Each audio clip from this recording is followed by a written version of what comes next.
Hi gamers, so for me, good morning. It is, it's a little early for me. It's 10:30. I set an alarm so I could stream early so I could hopefully finish these side stories before my mom gets home from work. Because, if you don't know, me and my mom, we're forced to live in the same room, so I can't stream all the time. That's why I didn't stream yesterday, and that's why DDLC unfortunately will not be my fastest platinum. That still goes to Miles Morales. But nonetheless, let's finish these side stories off, and, well, hopefully we can get this platinum, hopefully on stream, actually. I was looking through and I don't know what I can do that, isn't really relating to side stories besides, finishing them and shit. So I believe I have only 6 left, and I did the math. My mom gets home in like 4 hours, and, well, if all these are 30 minutes, well, that would be 3 hours. So let's start this quickly. This is the one I was most excited for, so I am very excited. Natsuki. Well, Natsuki is missing. I just want to mention I am kind of tired too. After this stream, I'm probably gonna fucking nap. So I apologize if I seem a little quieter or if I mess up on the words a bit. I'm just tired. While Natsuki is messing around with the orientation of her manga in the closet shelves, Sayori approaches from behind and pulls her into an embrace. What? Hi. The literature club has been in full swing since Natsuki joined.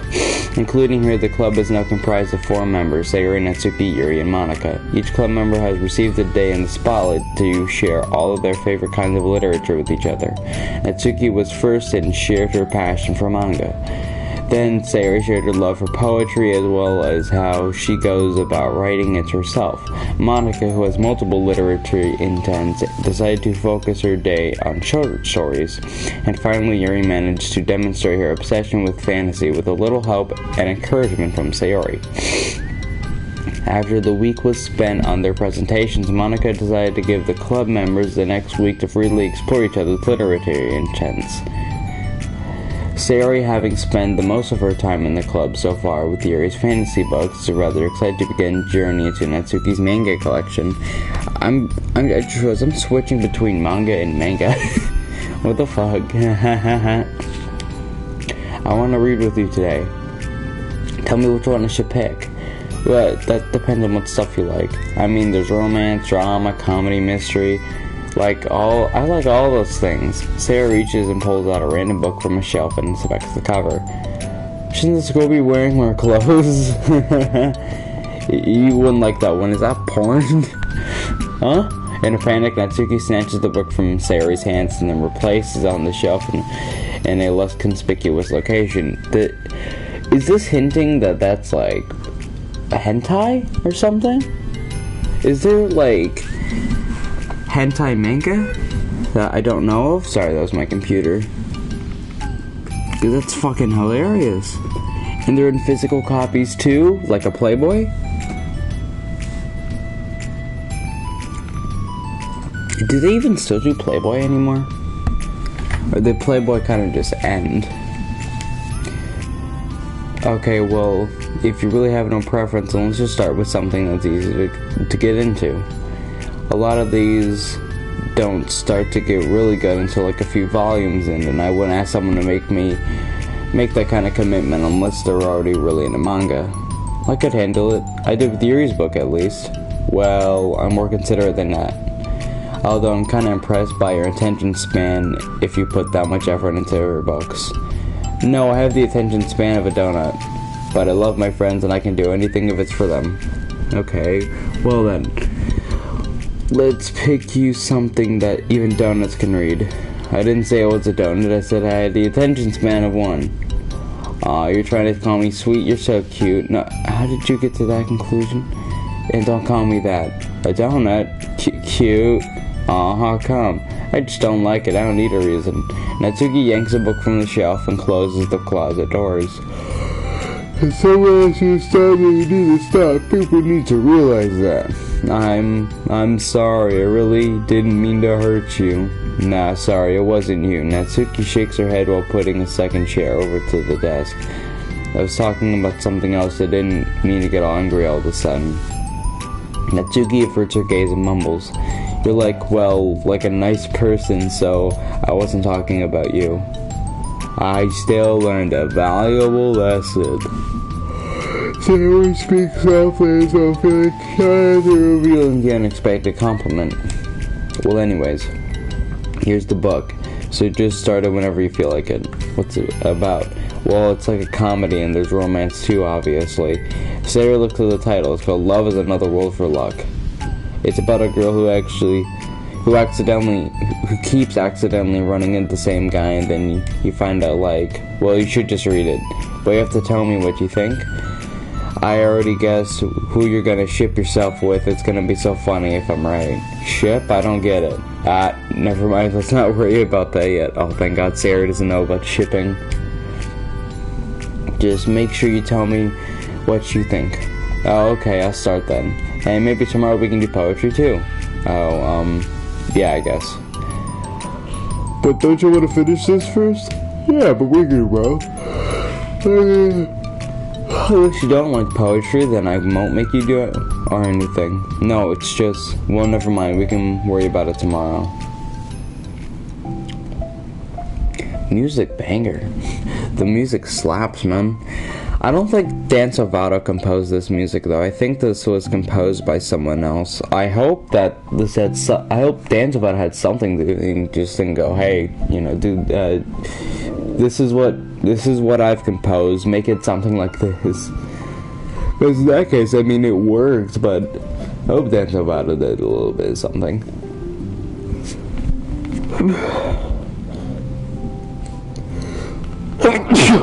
Bless me. After the club meeting ends with Natsuki and Yuri leave, Monica strikes up a conversation with Sayori. I see you got Natsuki to share some of her bio with you. I really want to become better friends with her. She's so enthusiastic and expressive. I can just listen to her talk. She's so cute. I'm not sure if she meant I can't say it to her if I just can't say it at all. Say what? Nothing. I am a woman of respect. My Natsuki is a woman of cute. Oh, I said it. Haha, what's so bad about that? I don't know. Well, you know, there's one thing I'm kind of worried about. Sometimes I'm afraid that Natsuki actually doesn't like me very much. Aw, that's ridiculous. How come you feel that way? See, Sayori's like me. Sayori isn't lesbian, but she has lesbian thoughts. I am a straight man. Just because I think Charlie Sheen is hot does not make me gay. Or bi, fuck you. Well, I mean, just little signs, like how she says hi to me if I say hi to her first. And it feels like healing at the It's about manga and the stuff she likes. It just seems dismissive a lot. She was like that when I brought up poetry. Yeah, but that doesn't mean she doesn't like you. She's probably just shy, you know? Maybe. Haha, my stupid head is just making me worry for no reason. It likes to do that. It's okay, try not to worry so much. Everything will be great. But you can always talk to me about any concerns that you have. I'm always here to help. You're the best. Sarah gives Monica a quick hug. Well, I'm going to keep trying because I love her and I want to get closer to her. Maybe she is lesbian, actually. You got this. I lied. Maybe she is lesbian. After the next club meeting starts, Sayori is the last one, as usual. Trotting into the room, she sees Natsuki sitting alone by the closet reading what must be manga. With hesitation, Sayori pulls up a chair and plops herself down right next to Natsuki. Hello there. Hi. What you reading? Can I read it with you? Natsuki pulls the books away from Sayori. You can't just start in the middle. These are spoilers. Besides, what about the one I gave you yesterday? Sorry, I was just curious. Well, anyways, I've been waiting forever for this volume to come out, and it just came out yesterday, so... Oh, that's exciting. Well, I'll let you read that then. Can I sit next to you, though? Sure. Sayori plops herself down next to Natsuki and pulls out a blank sheet of paper. Natsuki reads in silence, save for the periodic flutter of page releasing from beneath her thumb. From Sayori's side, only the light tapping noises from her pen meeting the paper can be heard. Time passes. Sayori's paper is filled with scribble. What the heck? You're the weirdo. Want to read the poem I'm working on? That's actually true. got to happen to me. So I had, if you don't remember, I ate the one time of chocolate bar, but I ate the entire thing, which is really stupid. And then after that moment, I had real bad stomach pain for like a few hours, and then after that I had this fucking stomach problem that just lasted. And it would usually happen, I think it started off from being like once a week to people like once a month. So it stopped being as frequent, and it doesn't happen as much anymore. So now it's less from once a month, but still it's really annoying when it does happen. So I'm just kind of toilet bound for like an hour or so. But yeah, no, doctors couldn't figure out what the fuck was wrong with me, because I went to a doctor, I think like twice or 3 times. They gave me laxatives, and that's about it, and the laxatives did not help. Want to read the poem I'm working on? Sure, I guess. Sayori slides the paper over to Natsuki. Let me make sure. Slide stories before. Slides the paper over to... Okay, good. As Natsuki reads through the poem, she furrows her eyebrows. She slides the paper back to Sayori. Don't you ever feel weird just sharing a lot of your thoughts and feelings like that? I mean, your poems are like really emotional. Is that bad? Well, no, it's just an observation.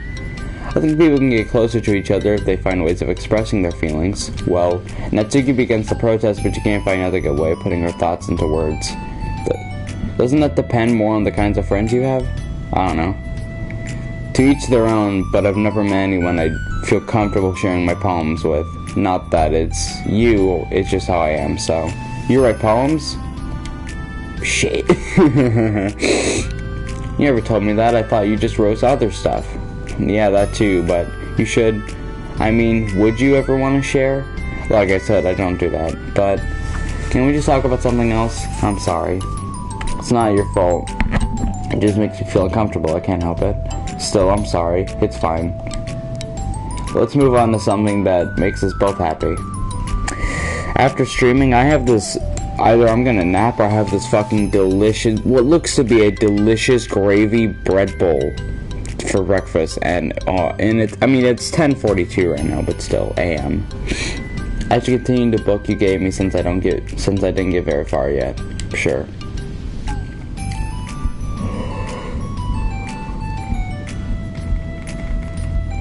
Over the next few days, Sayori begins each club member's meeting by approaching Natsuki with unwavering enthusiasm. Natsuki! Natsuki! Hi, Natsuki! It reminds me when I was watching Bugs, Falling for the Bad Girl. Whenever this one character, Eve, came up on stream, I would go, Eve! For some reason. I think it's because her name is so, probably because her name's so short or something. At the end of one club meeting, Monica, who has become rather invested in Sayori's friendship mission, starts an intuitive conversation with Natsuki while she packs up.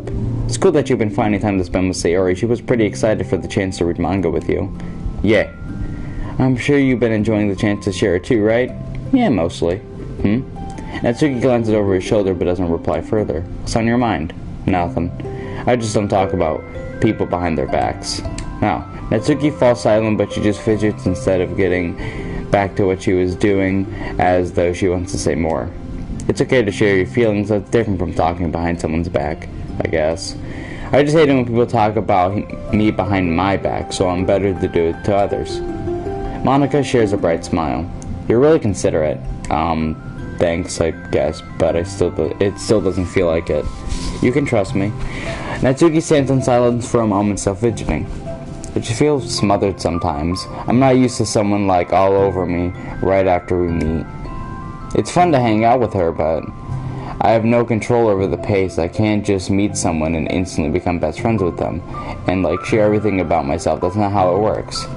I just want to chill out sometimes. Oh, I didn't realize that was happening. It's fine. Why would you have? I know, but I just feel bad about it. I know Sayori, so I should have realized. Monica navigates through her ting of guilt, which has surfaced, and mainly due to her being the one who previously encouraged Sayori's behavior.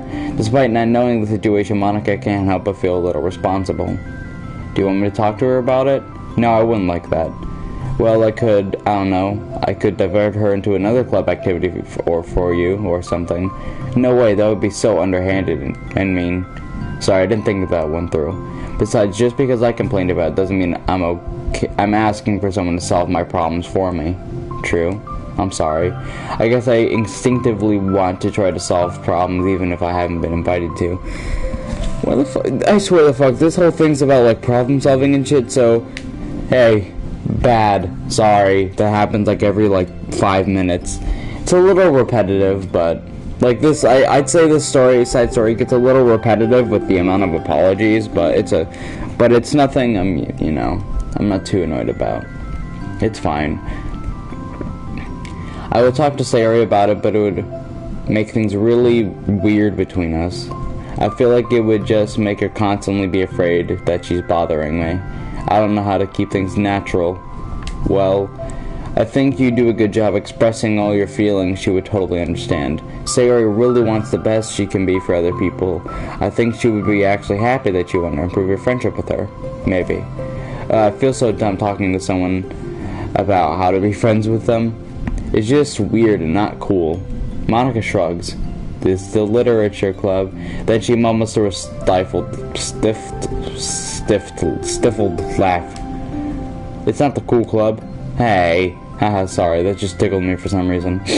Look, I know that you're the kind of a tough spot and it's hard for you to really express yourself, but you've really demonstrated to me that you're great at self-reflection and critical thinking, even if it doesn't feel like it's you. I think that's the most important part about being able to navigate through these things. So I believe that you'll find the right thing to do. Well, Natsuki instinctively starts to reject the compliment but can't find any excuse to do so. Thanks. Yeah, no, she's a lot more passive to the other club members than she is the dude. When I play these side stories, Natsuki was so fucking sexist. She was always a dick to the player. I mean, the player wasn't the nicest person, but Natsuki was just such a dick. Natsuki gathers her things, then she finishes her thought in a mumble. And I'm so glad to join the club, even if it's weird sometimes. Monica smiles, but Natsuki turns her back and walks away before waiting for a reply. It was an unusual way for Natsuki to express her appreciation, but Monica knew what she meant. It made Monica feel like everything was really going to be okay. Gonna be okay. Help. Didn't expect it to end. Alright, balance part 2. It's lunchtime. Sayori, who usually buys her lunch, is making her way to the cafeteria like any other day. The clamor and bustle of students is drowned by Sayori's impeccable skill of zoning out. However, her imagination is momentarily interrupted by the glimpse of a familiar pink-haired girl. Hey, that's Natsuki. I never run into other club members around the school. Natsuki! Sayori stands on her tippy toes and waves. Natsuki, who's busy walking and chatting with her friends, doesn't notice Sayori at first. Then she glances over in Sayori's direction. Sayori waves enthusiastically. Following her friends, Natsuki quickly ducks around the corner. Hey! She definitely saw me. Monica is the first to arrive at the club meeting than Natsuki. Sayori, having glanced through the window to see Natsuki's already inside, is unable to work up the courage to enter. Natsuki's been so distant with me. I was so stupid to think that she ever wanted to be friends.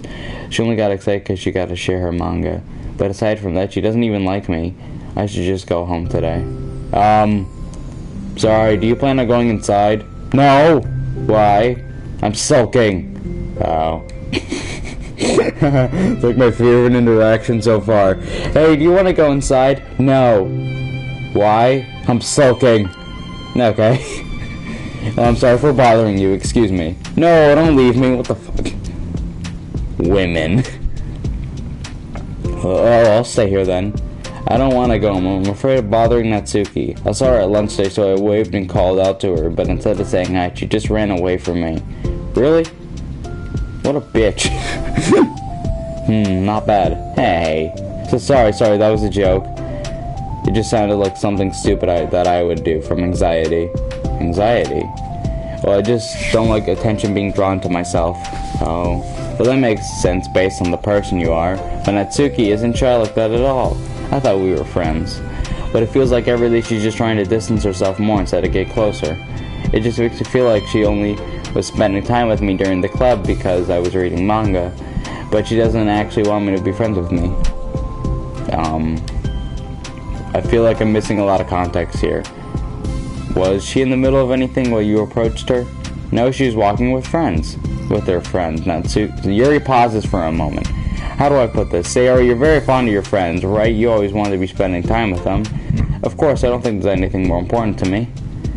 I mean, the best parts of my days are always with my friends. Besides that, I really hate being alone, so... You hate being alone? Sayori nods. We're very different people. I cherish my time alone. I wouldn't trade it for anything. So I think, well, if I was trying to have alone time and it was being threatened with an interruption, then it would not make me very happy.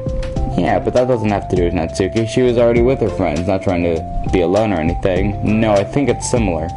It's, well, we're all friends in the club, so we have our own lives outside of the club as well. If you think about it, making new friends isn't some casual occurrence that happens on a daily basis. A friendship is an invitation to intertwine your lives together, but the capacity at which each person is right to do that might be different. There are friends who just like to have fun together and friends who talk every day and share every detail of their lives with each other. I think when establishing a friendship, it's important to consider a real comfort level of the other person. I mean, we don't really know how much about Natsuki's life outside of the club. It could be that she simply needs to make friends at her own pace rather than jump headfirst into a new commitment. But that means I was really bothering her. I just wanted to be good friends with her, so I treated her like one. Was I actually hurting her? I don't fucking know, man. I don't fucking know. Yuri walks in the club room. Shut the fuck up. My insight was really only based on what I understand about my own needs. And Natsuki and I are completely different, so... Why was I so selfish? Even if that's all true, it still means I hurt her. I think I messed up. Yuri, with you, I think I was pretty careful to understand your needs when I was becoming friends with you, but I wasn't careful at all with Natsuki because she already seemed really social. I just took control of everything instead of looking for the right balance. Now her, and she doesn't even want to talk to me. Okay, to let myself do this. Sayori, I think that this shit's getting repetitive. Whoops. I think that, well, one time you told me something about the way I saw things in my head different from reality. It's easy to automatically jump to worst case scenarios, but I think it's most likely that Natsuki doesn't harbor any ill feelings towards you. So I think if we were to realistically consider the situation and how it would cause someone to feel, I'm bad at this, I'm sorry. You're a lot better at things like comforting and reassuring people. Reassuring people. Suddenly, Sayori gives Yuri a gentle hug. You're the best, Yuri. I'm sorry for burdening you with this. You're trying so hard for me. You're such a sweetheart. It's not a burden. I enjoy listening to others. Now get off of me. So, Yuri's blushing. She's a lesbian. And my friends deserve happiness. Sayori beams. Well, I think I'm gonna give Natsuki some space. She should do what she wants. And if she does still want to be friends, then I'll learn her needs and I'll match her boundaries. Yeah, if that's what's best. I wish she didn't feel so awful and guilty. She makes me feel different, like I need to make up to her by trying to make her happy. But that's not what she needs. I just have to tell myself that. It hurts, but I guess it means I still need to grow. I really want to grow as a person, even if it's to be better for my friends. I want that. That's very mature of you, Sayori. Hee. I'm mature. Sayori hops up and down on her toes. So does that mean you're going home after all? Sayori shakes her head. I need to be here to show that I respect her space. I'll spend some time at my club by myself today. Yuri nods in understanding. You can go in first. Okay. You're blocking the door. Oh. Sayori steps inside. By the way, before Yuri enters the clubroom, Sayori interjects. You said that you and Natsuki are completely different, but I don't think that's true. I think you're actually really similar in a lot of ways. Yuri smiles and shakes her head. Sayori, that's absurd. You're very silly sometimes. Yuri He returns and enters the club room. After a moment, Sayori follows.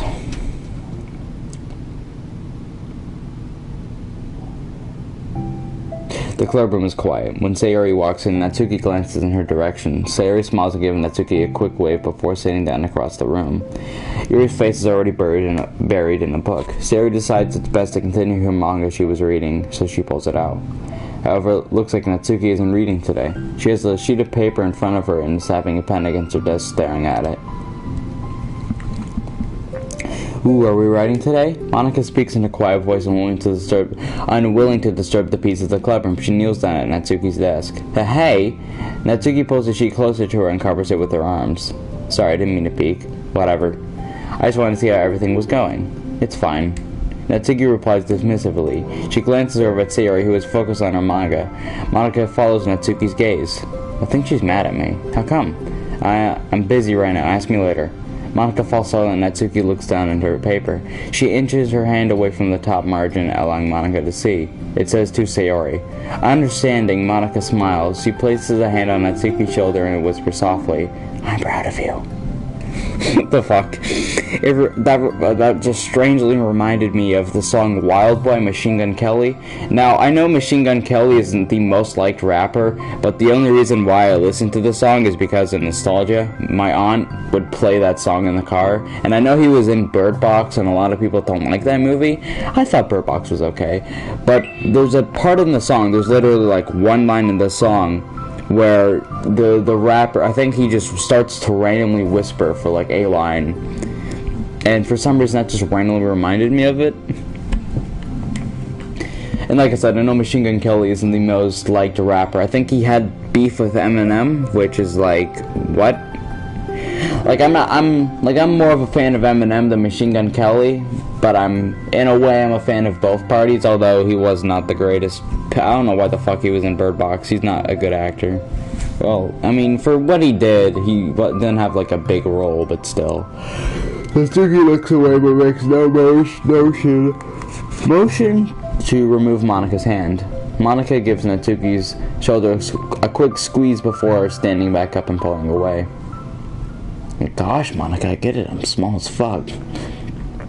The end of the club meeting passes. Yuri has already departed, so has Monica after checking on Sayori and Natsuki to ensure they wouldn't stay too late.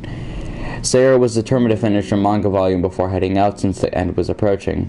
However, with Natsuki also staying late for unknown reason, a silent tension hangs in the air. After finishing the volume, Sayori brings it to the closet to put it away. She slides it back onto the shelf while Natsuki watches. Then Natsuki gets up and pulls it back out in order to return it to the proper location. Sorry. I didn't know where it was supposed to go. It's fine. The two fall silent again, avoiding eye contact. They both look like they're about to say something, but neither can break the silence. A moment passes. Well, I'll be on my way. See you tomorrow. Sayori turns away, behind her pained expression, then walks away from the closet. If there was any proof Natsuki no longer wanted to be friends, this was it. Defeated, Sayori carries herself out of the government way. I think I read that wrong.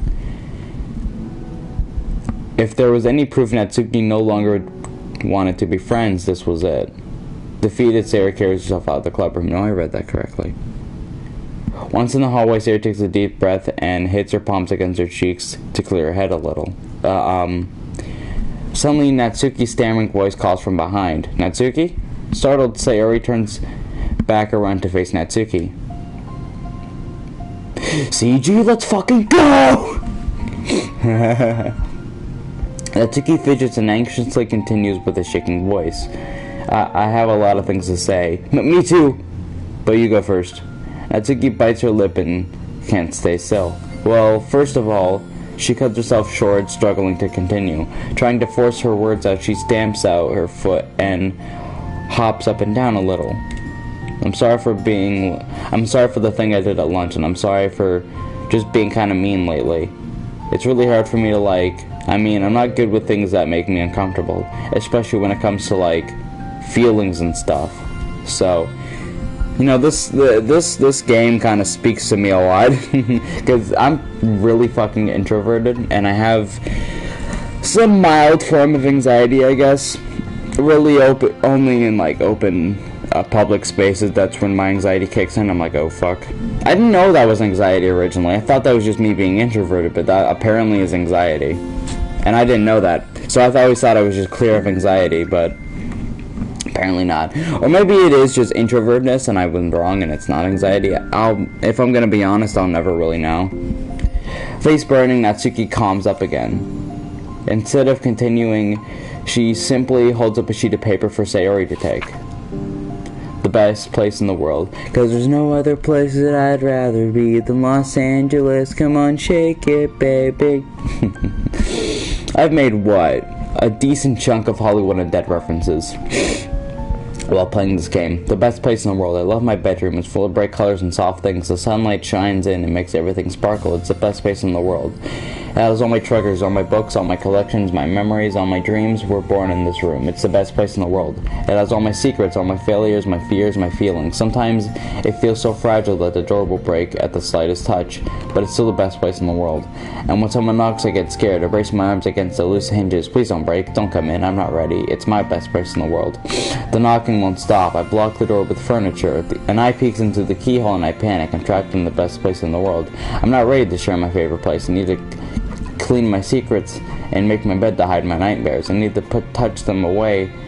I need to touch them to put them away, to see them again. I have so much to do and I'm scared and I'm not ready, but it's still my favorite place. I still want to share it. However long it takes, if you wait patiently, I'll eventually open the door and I'll show you the best place in the world. Now this is just like me and my just random assumption, but this is about Natsuki's dad beating her. Like, so when someone knocks, I get scared. I brace my arms against the loose hinges. Please don't break. Don't come in. I'm not ready. It's my best place in the world. The knocking won't stop. I block the door with furniture. An eye peeks through the keyhole and I panic. I'm trapped in the best place in the world. I'm not ready to share... I'm not ready to share my favorite place. I need to clean my secrets and make my bed to hide my nightmares. I think that, at least to me, that is possibly relating, because I'm bad with like metaphors and shit, so I could be completely wrong. But my reasoning of thinking that could be Natsuki's dad is her secrets could be like her manga and shit, and she's, you know, hiding her secrets. She's keeping them in the club room, because if you remember in DDLC, there's a line where she said something like, my dad will beat the shit out of me if he found that I read this and stuff. So it's a poem, but I thought, well, I sucked it up so that I could work things out with you. So I just be happy about it, please. Sayori smiles deeply from the bottom of her heart. I'm happier than I can express. I feel so awful, but I'm happy that you would do this for me. I actually realized before the club meeting today that I made a mistake. I got so caught up in the chance to get closer to you that I forgot to think about what you wanted. And that we probably have different ways we would like to make friends. About, like, the friendship stuff, I mean, it's okay. I understand, so you don't have to force yourself to talk about it. Your poem did a good job, so don't force yourself if you're not ready yet, okay? Natsuki nods. You don't have to feel like you did anything wrong. It's my fault and I'm sorry. I wasn't mad at you today or anything like that. I actually felt really guilty and wanted to give you your space. I was thinking it's silly that I approach you all the time and that I should just let you approach me when you want to. Just whatever makes you comfortable, I respect that from now on. Friendships should always start with those things, with the right balance. Natsuki nods again. One thing about that, well, I don't want to have to approach you all the time either. I just want it to be balanced, like you said. Sayori nods, I understand. We'll make sure of that together then. Oh, that was a really sweet one. Oh, there's more. Well, anyways. Now the two of them have found a common ground, and Natsuki finds it easier to speak more freely again. I'm not gonna be like sharing my poems all the time now or anything like that, but I guess it wouldn't hurt to do once in a while. Only the best ones? So you better like them, because otherwise I might change my mind. I like anything you do, Natsuki, because I'm a lesbian. If anything, this mod made me think Sayori's a lesbian even more. I was just saying. More importantly, I have to tell you about my new boyfriend. Huh? Huh? Oh, from the manga. Hell, no, my waifu. Well, I need to guess who it is. You definitely won't be able to guess. The two walk down the hallway together. Oh my god, we have so much to talk about. Darn, I should have told you to save the last two chapters so I could see your reaction to the big reveal. I wanted you to enjoy it with me. That's so cute. No, shush. Hee hee. Aw, that was really cute. That mod was really sweet. Oh yeah, let's see if I got any new shit. Oh, we did. We got, okay, so we got, like, the main title, but with all the new stuff. This one is still my, the wallpaper thing. And then we also got this. Oh, that's Natsuki taking a photo. And that's that. Is that it, or is there any more? Oh, okay, here's the poem. This is Natsuki's poem. Oh, I have all the poems. Cool. Let's see, what's this? A poem from Natsuki, disturbed at the secret events from the past. Oh, shit. I named my pen The Expression Express. The Expression Express. My feelings aboard with a ticket to you. No room for stammers, no lies, no extra stops, no compromise. Stations screaming by, attendants saying hi. One ticket to you, please and thank you. Take a headphone and doze. No bumps in the rails, just thumps in my heart, and loops in my letters, and clouds in the sky, and dreams in your eyes. Hey, wake up, the train has arrived. Express and Express destinates you. Choo-choo. Cool. I don't know what the fuck that means. Oh, wait, have I? Oh, that's from Dan Salvato. That's the Monica one. Oh, I haven't read any of these. Hang on, let's read these real quick. There once was a I can't read that. I don't know. There once was a bad giving. It was so small it took a real long time to crawl from here to there. It was very tiring to fly for too long. Nobody squishes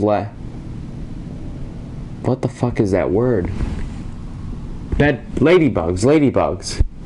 Nobody squishes ladybugs because they're cute. Does that make them better than other bugs? Do ladybugs know they're cute? I think they're too preoccupied to bug things. And so the ladybug crawled around and did bug things.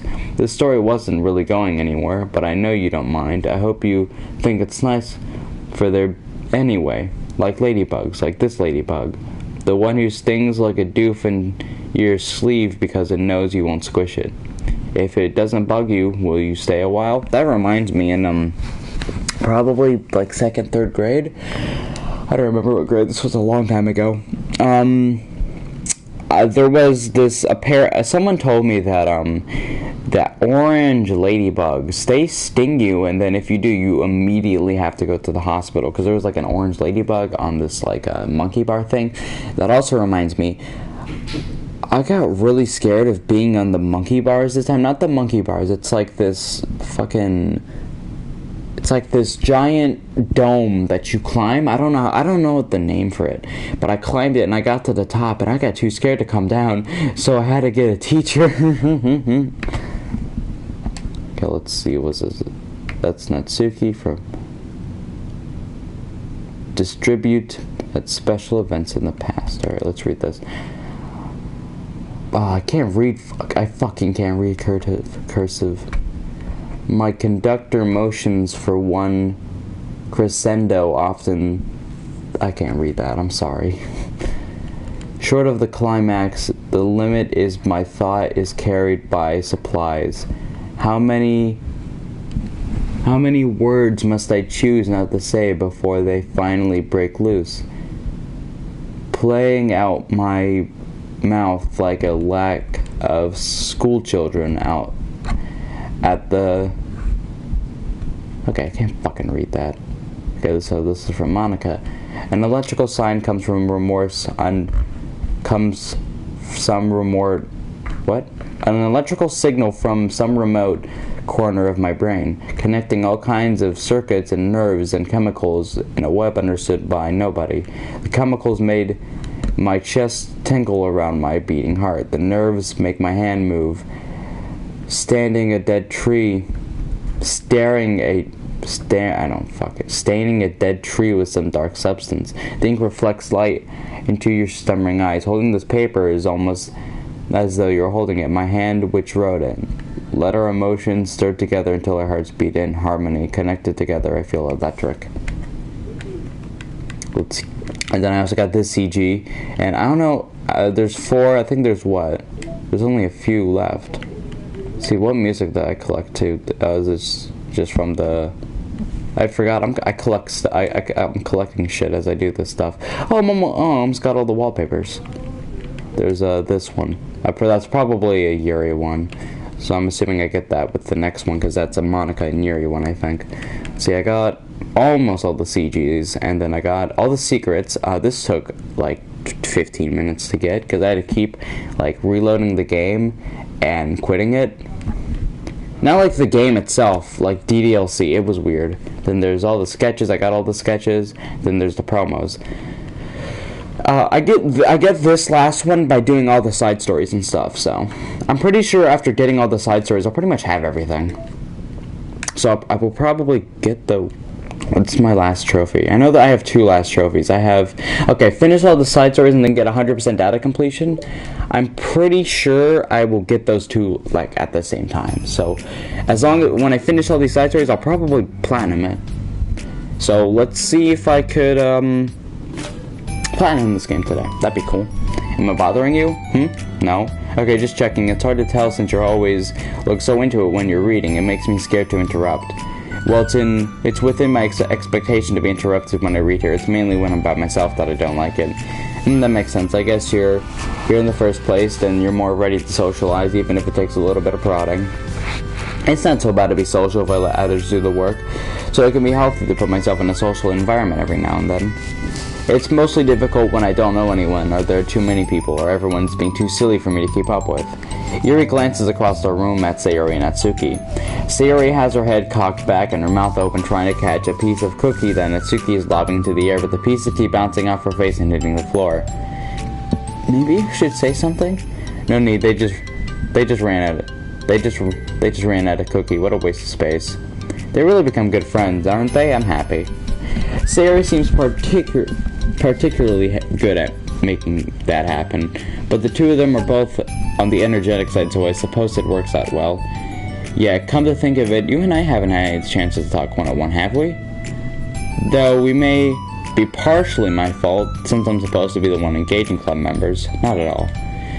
I've probably formed the habit of drawing minimal attention to myself. The responsibility is equally on me, at least to display some openness to engage.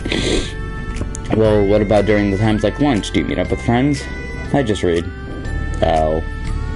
But I like that way. Feels nice to be carried off again after a morning of classes.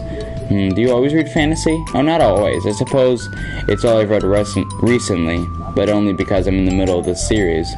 There are 2 more books after this one. I guess those long books suit you well since you spend so much time reading. Well, fantasy may be my favorite, but after that I'm more or less intimidated into genres. I'll read anything with depth and maturity. Oh yeah? Even like romance? Well, there are a lot of books that have elements of romance in them. Oh, come on here, you know what I mean. Monica lowers her voice. It's a guilty pleasure of mine, so I won't tell anyone if you do. Maybe that's more when I was in middle school. I mean, I was really lonely and people were mean to me a lot, so so it just felt like please don't make me think about the past. Yeah, sorry, I just got super curious. You know, we should totally pick out a romance novel to read since that would be so much fun. Absolutely not. Really? Even if it was just between us? Try asking someone who has no shame like Natsuki. Ouch. Sorry, I swear I didn't mean it like that.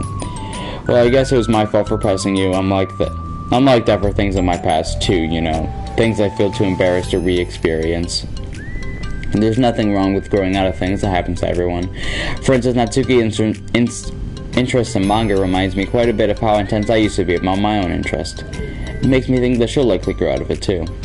Hey, were you talking about me? No, we were talking about how our interests have changed over the years. When did you get into manga, Natsuki? Like a couple of years ago, I guess? I was already sort of into it before that, but I wasn't really going hard until then. Oh yeah? What was that inspired you to get more into it? I don't know. I guess, let me think. It was after I discovered the series that I really liked. Yeah, I was just really fed up with a lot of things, and I got super into this one series that I really related to. I guess I had an edgy phase where I hated everyone around me and really wanted to be myself, haha. Hey, I kinda like Yuri. Monica. Sorry. That's completely wrong, so... It's so cool that you both really found your thing.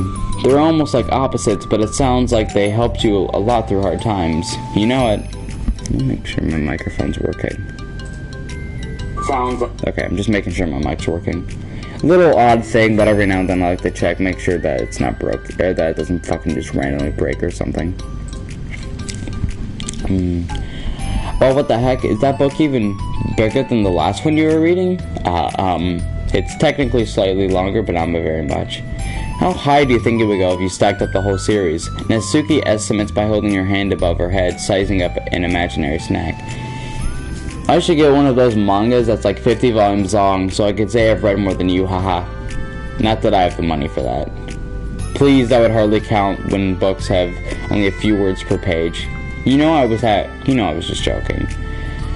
I could never actually read books like yours, it's too boring for me. Yuri shoots a glare at Natsuki. It's not boring. Chill, I said for me, not for you. I can have my own opinion, I think it's too convoluted.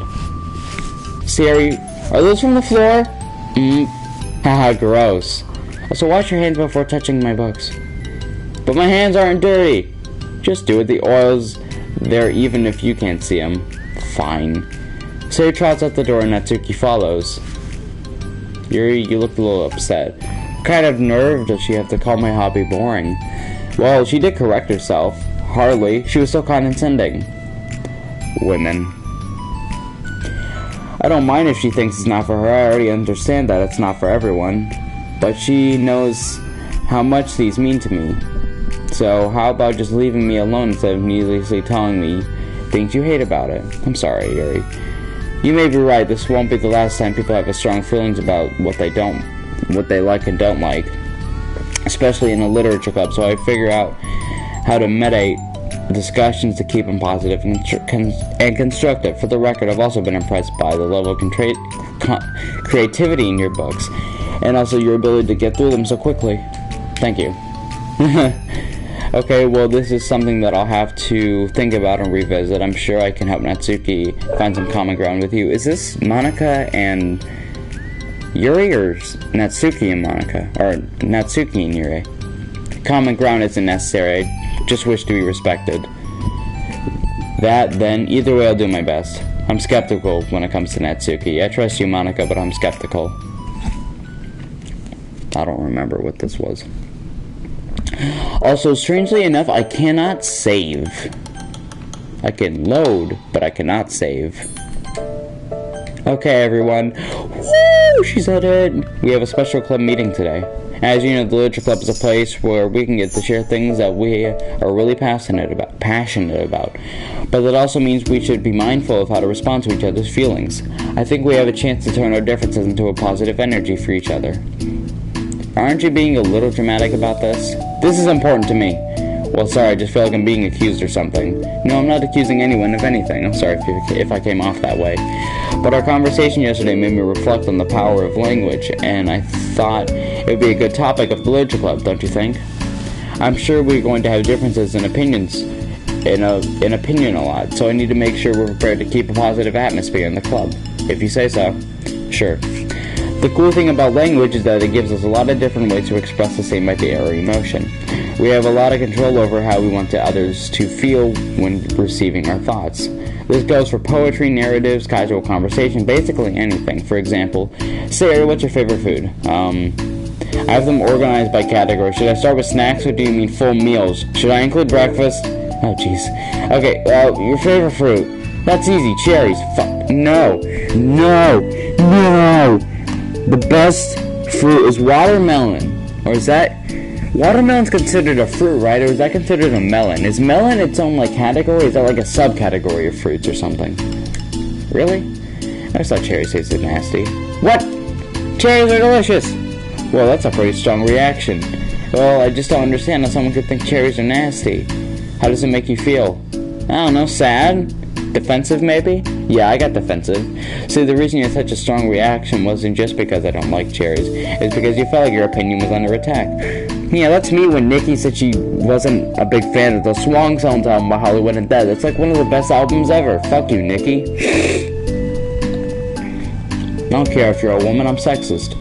It's because you felt like your opinion was under attack. But that's weird, right? Taste is completely subjective. But when I say something like, I think cherries taste nasty, I'm using objective language. I'm challenging Sayori's reality that cherries are delicious with my own, which is that cherries are nasty. Wait, hold on. How is that objective when you said it was only your own opinions? It has to do with the way our brains interpret the words. You're talking about the reality of cherries, not your own feelings about them, like Sayori. Let's rewind for a second and pretend like I didn't tell you that I think cherries are nasty. Good! So what if instead I think, I've tried cherries and they're not for me? It's not the flavor that I enjoy. Well, that's fine, as long as you don't call them nasty. Nasty is a nasty word. Okay, so cherries are kind of a weird example, but I think it gets the point across. This time around, let's talk, instead of talking about cherries, I just talked about my feelings and Sayori didn't get defensive. So instead of clashing with each other, it's like we received an invitation to talk about our differences. Yuri, you don't need to take notes, I'm not going to quiz you or something. I know that, I was just... Sorry, I didn't mean to call you out, you can do whatever you like. But does anyone have any thoughts so far? Yeah, I just feel like I shouldn't have to put all my language through a filter just to protect someone's feelings. That's exactly me! That's exactly me! Shouldn't have to put all my language through a filter just to protect someone's feelings? That's exactly me! What the fuck? Well, you don't have to. The choice is yours and how you want to come across to some other people. I'm only suggesting it as a tool to help you turn your differences into a positive experience rather than an argument. Right, Sayori? Whatever you say, cherry hater. Oh, come on. Sayori actually like cherries. I was just saying that to help demonstrate. What the heck? I've been duped! I'm sorry, Sayori. I'll make it up to you later. How about a cherry sundae? You're welcome to dupe me anytime, my beloved president. Buying your people's loyalty. How deplorable. Oh, like you would turn down a free sundae, Yuri. You were certainly a friend of those cupcakes I brought in the other week. I was reading, not keeping track of them. Oh, that's enough. We're being off topic. So now that we have the gist of it, how about we try it with something more relevant to the club? Like manga, right? Let's try to have a productive discussion about our differences in opinion. Yuri, would you like to start? Well, I'd rather not, no. Oh, how come? Well, because I don't see how anything productive can come from that. It's just going to start a fight. It'll be fine, that's why I'm here to moderate. Let's just have a calm and rational discussion. Yeah, give me a little more credit. I'm not a child, you don't have to coddle my feelings. I always think it's more respectful just to speak your mind. Respectable. Yuri's expression changes at the word. As Monica recalls, being respectful was the crux of the matter for Yuri. Well, the point of exercise isn't exactly like. It's fine. I have nothing against anyone personally. You're entitled to enjoy whatever it is you like. I just prefer to deafen and nuance my reading material. I look for stories that are imaginative and sophisticated beyond the surface level. Oh, that's just a misunderstanding then. I thought you were going to say that manga's for children or something, like I don't hear enough of that. But there are plenty of deep manga. I'm not clueless about manga. I've read my own fair share when I was younger. What, are you serious? How come you never told me? Because I'm past that point in my life and I prefer not to revisit it. I prefer more mature things now. Excuse me? Okay, hold on, can I jump in here? Let's try to keep things subjective. Because if you don't imply that manga is immature, then aren't you implying that someone is immature for being into it? Maybe it's immature to judge people for having different tastes than you. Natsuki. Nobody's immature. I've read Natsuki's manga and Yuri's fantasy. I love them both in their own ways. Okay. It's great that you like it, but I still find it boring. Boring isn't subjective. Okay, it bores me, that's subjective. But, I mean, the thing about... This is ridiculous. Don't you see why I didn't want to participate in this? I just knew it was going to make people upset. I'm not upset! Like I said, I don't care what other people think. Natsuki is such a fucking mood in these side stories. But I always got the impression that you secretly looked down upon me, so I'm glad my suspicions were confirmed. That's not true at all, you're making assumptions. You can't blame me for getting defensive when nobody has at least a bit of respect for the things that I'm into. The only thing I look down upon when people make fun of me for just being myself is trying to mind my own business. What? Have you looked in a mirror? tell me again about respect after calling all my interests immature. You can't. Please stop. Please. You know, you don't mean the things you're saying right now. Let's just be friends. I didn't mean for this to happen. Well, it did. Dumb bitch. So please don't invite yourself to try to solve other people's problems next time, okay? You're saying piercing words in the club room into a choked silence as she gathers her things. She leaves. Well, literature club ends. Holy crap, I never heard her sound like that before. She must be so pissed. Well, you weren't very nice either, so... I was just saying. How did this happen? It's my fault. Yuri wasn't wrong. I shouldn't have tried to moderate a conflict when I know how bad I am at dealing at conflicts. It was really a stupid thing for me to do. It's nobody's fault, and it wasn't stupid. Everyone in the club is a nice person. No one would have expected this. But I guess we're sensitive about the things we really love. Honestly, she just kind of brought it upon herself. Like I said, I don't care if you're not into manga, but if you actually look down on other people for it, that's kind of the point I was trying to make in the first place. It's not about sugarcoating things, it's about recognizing and understanding our differences. Okay, but there's the thing about that. Yuri actually looks down on me. It's nothing to do with her word choice or anything like that. So I see what you were trying to do, but I really think that the problem here is her, not just the way we talk about it or each other, right? I mean, Yuri isn't like that. She's a lot sweeter than you're giving her credit for. I'm sure she'll be reflecting on this. I actually think everyone should. It'll be fine. I'll figure something out. Well, I'm just like saying that instinctively. I'm setting myself up to cause more problems. It wasn't your fault, Monica. You don't have to beat yourself up over it. If you ask me, it's good that the truth finally came out, because I can just move on now. But, it's fine, I promise. Let's just get our minds off this, okay? In fact, it's a good opportunity to read some manga without having to worry about feeding into Yuri's superiority complex. Don't be mean. I'll talk or read manga whenever you want, but don't be mean to my friends, okay? Sorry. Yeah, I'm just bitter. Everything will be okay. I mean, I don't have answers, but I at least know we're all good people and don't want to hurt each other. Oh no, man, Natsuki. This will be a learning experience. Monica says that, but her uneasiness is driven away by how much she has to force the reassuring tone in her voice. This was bound to happen eventually. Natsuki and Yuri always engage with each other, the least out of anyone, and this is the reason. And Sayori and Natsuki proceed to distract themselves with manga. Monica sighs to herself, unable to shake her worried thoughts. Would the club really have to just come up with terms to the fact that some members will be incompatible with each other? Monica desperately doesn't want to admit that, and she knows Sayori doesn't either. But for once, the solution doesn't seem to be in sight. Goddamn. Oh, wow. I got anything? I think I got some new music. That's kind of cool. There was a trophy where I had to listen to one of the songs, Hug Energy. This might be called Hug Energy. That song does not give me hug energy. Let's see. Oh, it is. Oh, it's a okay, it's Monica and Yuri. Okay, I thought it was, judging by it, I thought that would be a Yuri and Natsuki one. I mean, they just have the characters on screen, but I don't know. Okay. Alright, we got 3 left, so that should be like an hour and a half or something. A new day arrives. Sayori arrives at the club room earlier than usual. That is not late. As she enters, it appears to be empty still, so she sits down at a desk and pulls out a sheet of paper primed to jot down her thoughts. She has made a habit of scribbling her thoughts and feelings onto paper whenever possible, as it tends to serve her best inspiration for poetry. My heart feels vacant because a ship sailed away. Yo. What the fuck? I'm feeling depressed. Yo, what's up? Natsuki pokes her head out from behind the closet door. Ah, sorry, I didn't mean to scare you. But it would have been a lot more awkward if I didn't say anything. I doubt you want me listening on your poetry thing. Yeah.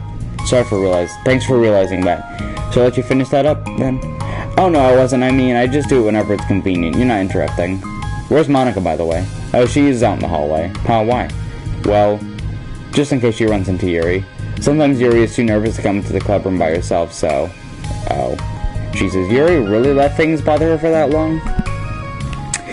The same thing could be applied to me if I'm gonna be totally honest, depending on the thing, but... Oh, fuck.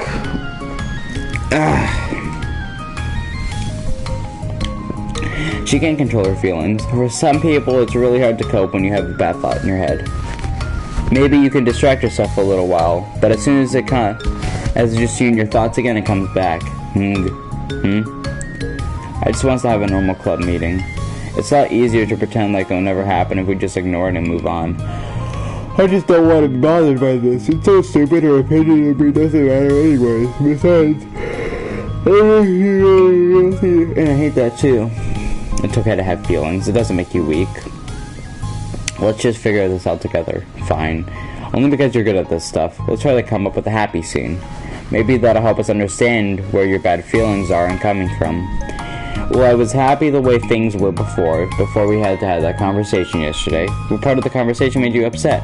Was it Yuri being mean about the manga? Maybe. I doubt it though. Because my friends and other people make fun of manga all the time, but I just brushed it off and ignored them.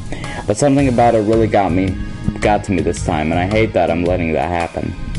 Is it because it came from Yuri? No, why would that matter? I mean, well, maybe.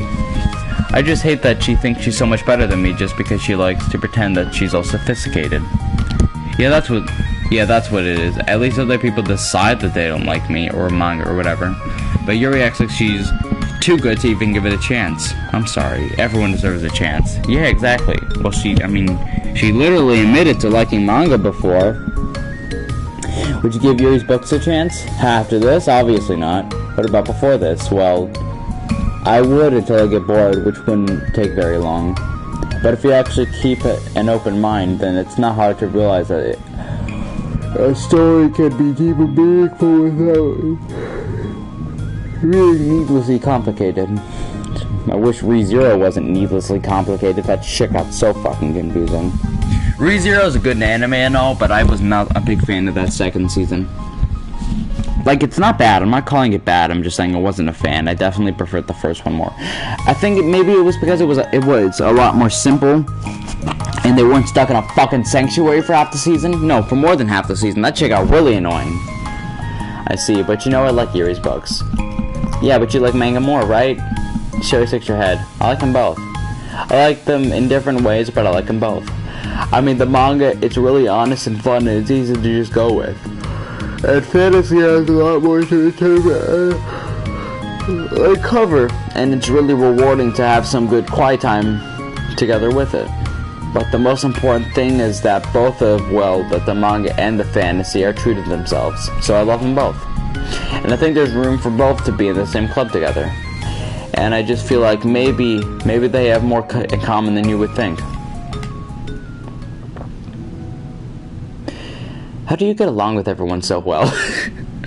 I love the sudden change of, I like manga and fantasy books. How the fuck do you have friends? I always get into fights with people. Like, first it was with Monica, then when I was new to the club, then it was you, and now it's Yuri. I'm always like this. Oh, that person is such a jerk that they have realized that we could at least get along. Nobody else has this problem. I just keep running away from the reality that everyone is just a jerk to me because nobody likes me. Nobody likes me. No one likes me. And I don't know why, and I don't know what to do about it. I don't know what's wrong with me. I hate it. Natsuki. Sayori puts a comforting hand on Natsuki's shoulder. You're a wonderful person. You deserve to be loved as much as everyone else. I remember that I just made this tweet, and so someone made a tweet. It was like a 30-second video of 21 Pilots. It was the singer Tyler Joseph just getting out of his truck. That's literally the whole video of just him getting out of his truck. So I said, he is just getting out of his car. Please stop making every little thing a popular figure does an exciting thing. He's just as you and I, a normal person. And then so many people got pissed at me for it. And I just want you to know that I love 21 Pilots. 21 Pilots is my favorite fucking band. And then, let's see. Yes, but we love him. He saved a lot of fans' lives. The person in the video is excited because he got to see the person that probably helped him going through so much. And he realizing that, as you said, a normal person, or even just as he exists, is so important to us. He is just getting out of his car. Shut the fuck up. He is just getting out of his car. Shut up. Getting out of his car. Shut it. He is just getting out of his car. Stop over-exaggerating everything. He is just getting out of his car. Stop over-exaggerating everything. Like, for real, Jesus fucking Christ, man. And then there was another one. You're a normal person. He's not. Yes, he is. Yeah, yes, he is. Goddamn. The only thing that differentiates him from, let's say, like, the only thing that differentiates him from, you know, just a random person is that he's a popular musician. That's it. You're a wonderful person. You deserve to be loved as much as everyone else. Everyone has different ways they like to communicate, you know? And sometimes they make it harder for us to understand each other. I think that sometimes we get lucky and make friends who are really good at the same kinds of... what the fuck? I think that sometimes we get lucky and make friends who are really good at the same kinds of communication. And it feels like you magically connect with them. But other times, even if those people are really nice, it's easy for them to misunderstand each other or to get the communication wrong. It's something that Yuri struggles a lot with too.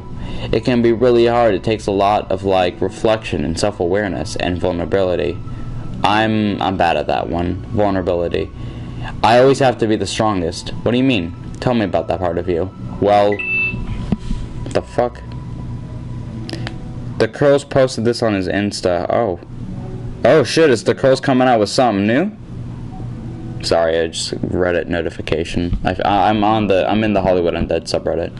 It's not stupid, but I'm really used to people being really mean to me. Like my friends and I guess my dad, like when I didn't get good grades, or even stupid things like when my room isn't clean. The fuck is that? It's a date. It's a fucking date. In 13 days, the Curl's doing something. I hope it's like a solo record, because that'd be cool. I don't think he plays any instruments other than drums. Maybe he's coming out with like a new band. That'd be cool. For this thing I do called Song Ranker, I did Hollywood Undead, and then I did Deuce, which was an ex-member, and then I'm going to do Johnny 3 Tears, his solo record, which is George Reagan, the Dead Son. And then if the Curls does something, then I'll do that next, but that's coming out in like 2 weeks or something, so I gotta wait a bit, but I'm probably gonna do that, and then I have an idea for some other bands, but... So what am I gonna do? Cry about it? What the fuck? It's like my favorite insult. Cry about it. If I let myself get upset, then it's just letting them win. I'm better than that. I'm better than all of them. So things have always been everyone else's fault. It feels like if something goes wrong, then there's even a tiny hit, then it might be my fault. Then I just get really angry and I find ways to blame everything else instead. Do you see yourself as better than Yuri? If I said that, then I would just be sounding really full of myself. No. Our thoughts and our feelings are two different things. Even if we don't like our feelings, we still have to understand them if we want to learn more about themselves.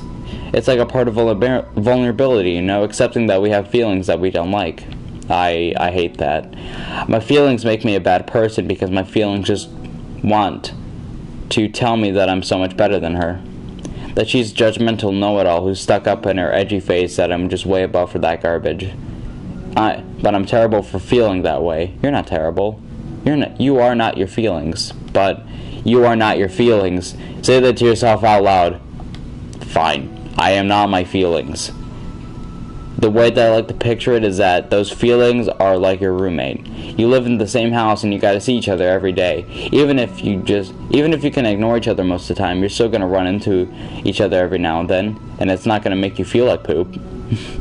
she didn't even say crap. No, she said poop.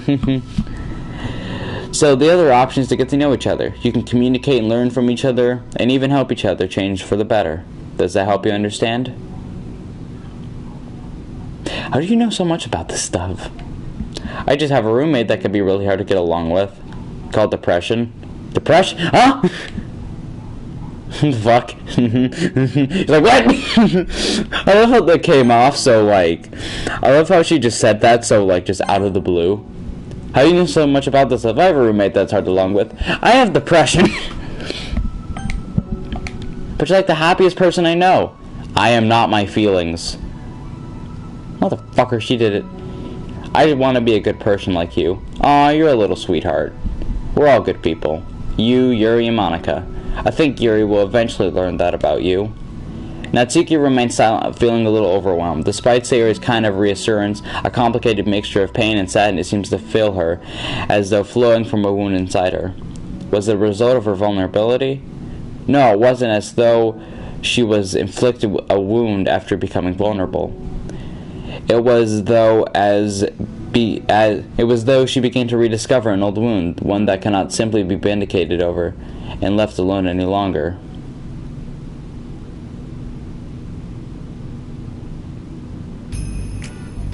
Woo, we actually get to fucking see this background. We saw it for like 1 frame. Yuri, what are you doing all the way over here? I was looking for you. Please don't yell at me. I'm not going to yell at you. I just wanted to say that I'm sorry about what happened yesterday. It was unfair for me to put everyone on the spot like that. And by the way, I think we are allowed to use backgrounds in the side stories. So hopefully, if you pay attention to Doki mods, you will. If we are allowed to, because I'm not entirely sure, we should be allowed to use this background. So you will be seeing this background more, hopefully. It was just unfair for me to put everyone on the spot like that. Next time, I won't try to jump in and solve everyone's problems. I guess it's a bad habit of mine. You're not mad at me? I thought you would be the one mad at me. It was so awful yesterday. Yuri curls up, recalling the detail of the argument. I can't even have a normal conversation without saying something wrong and making everyone upset. Hold on, that's not what happened at all. Let's talk about this, okay? Yuri pauses for a second, then manages a nod. Monica takes a seat next to her on the staircase. I'm having a lot of negative thought patterns, and I can't just get away from them. What kinds of negative thought patterns? Like everyone hates me? Especially Natsuki? Oh, that's terrible. I don't think Natsuki hates you. How do you know? Well, because Monica thinks back to the time that she herself found herself in an altercation with Natsuki, and how the display of maturity from Monica was enough for Natsuki to re-elevate her own feelings as well. I think Natsuki is just naturally defensive. I think she acts mean when she feels like she needs to protect herself. But, she's not really a bad person. In fact, I think she can be really thoughtful and considerate. I guess the way it works is she just wants to receive some degree of kindness first, before she feels comfortable returning it. Oh. But that means the burden is on me, and I don't know what to say and I don't know how to say things that people like me. What the fuck did I just say? Every time I open my mouth, Yuri shakes her head at the thought, at herself, and tugs on her hair. It's okay, Yuri, you don't need to beat yourself up. I think anyone would agree, like you, if they had the chance to get to know you. Well, unfortunately, the opposite is true. That's why I'm not talkative anymore in the first place. Oh, whoops, I pressed the button. Because everyone used to think I was weird and talk about me behind my back. That's just what happened when I drew attention to myself. Even Natsuki said that she found it more respectable when people speak their mind, so I did, and she hated me anyways. That was enough to confirm my fears. But Sayori and I like you, and we've gotten to know you a lot by now, right? Yuri doesn't seem to have a response. Well, what do you think of Natsuki? I don't think about her. No, that's not what I meant, really. I was just wondering if you had any opinion of her. I do. What is it? Natsuki seems to bring out the worst in me, and I feel really ashamed of it. I like to think of myself as a fairly sophisticated person. So for someone to treat me like I'm inferior despite my tastes, that's just the worst kind of insult coming from someone like her. It just makes me think of bad things about her. But everyone else seems to like her, so the only explanation is just me at who's doing something wrong again. And my feelings are about her are wrong. And I'm wrong to get upset over something so childish and coincidental. I can't fucking pronounce that shit. Who dares damn me? It's James!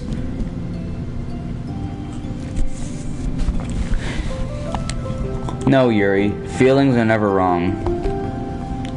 Well, they're not right. That's the thing. Feelings are never right or wrong, you know? They're just a state of being that we don't always have to have control over. That doesn't mean they have to control us. I feel like that's something I learned around when I started the club. We hate ourselves for feeling a certain way about things.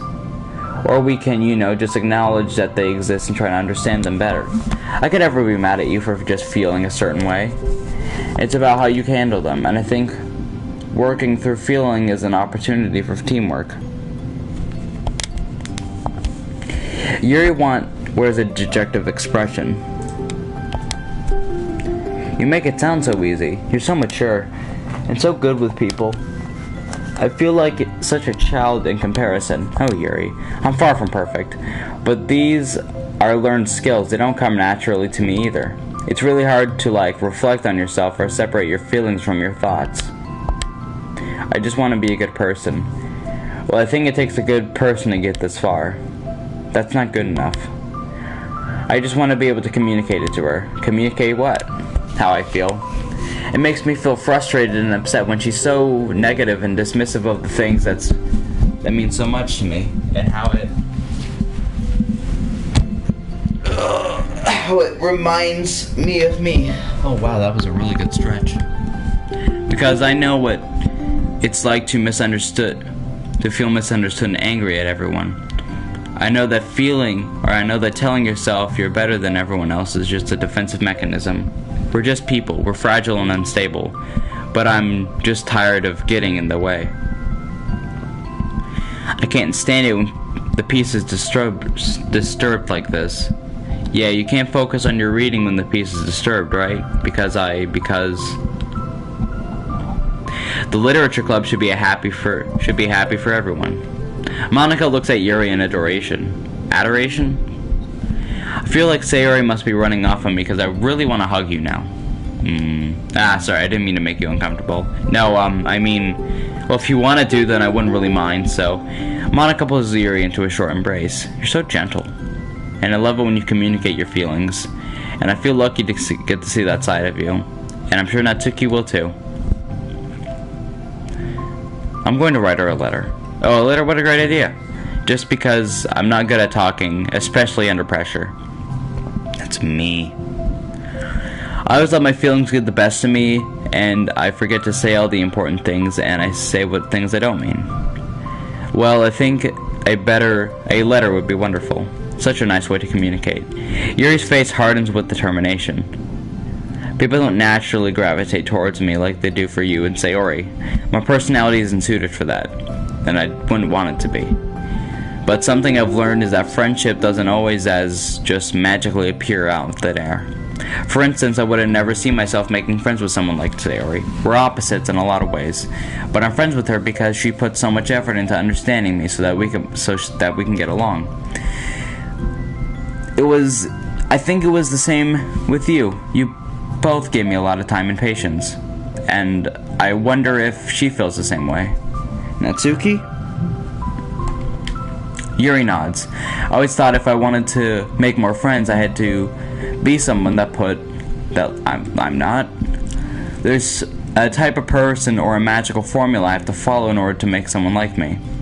And that's just people like me to think that, always so occupied with myself, I fail to understand other people. Yuri shakes her head. Friendship happens when you think about the other person. When you offer time and effort to understand them and respect them and trust that they also want to be a good person. That's what I learned through my observations in the literature club. Observations. Monica is caught by surprise. Yuri has always kept to herself so much that it's so unusual to hear her suddenly talking about the club like this. But Yuri gently smiles to herself. You always let me listen to your thoughts about people, Sayori too, and it makes me happy because I learn a lot of things. That's so sweet. I had no idea it meant that much to you. Monica never thought of it, but the past weeks, Yuri always seemed to be especially attentive when it came to problems and concerns of others, always wanting to listen and learn about her friends in the club. It's true, Sayori and Monica are naturally more comfortable with other people and can more easily work through their situations of conflict, but that doesn't make them better people. Everyone has strengths and weaknesses, and the capacity is to improve. And the first step towards improving oneself is reflecting and self-awareness. It's something that Yuri never gave herself enough credit for, but that Monica can recognize as an incredible trait. And with that, her confidence in the club is restored. A very shy girl with long, pretty hair is wandering with bustling lunchtime hallways, her fist pressed into her collarbone.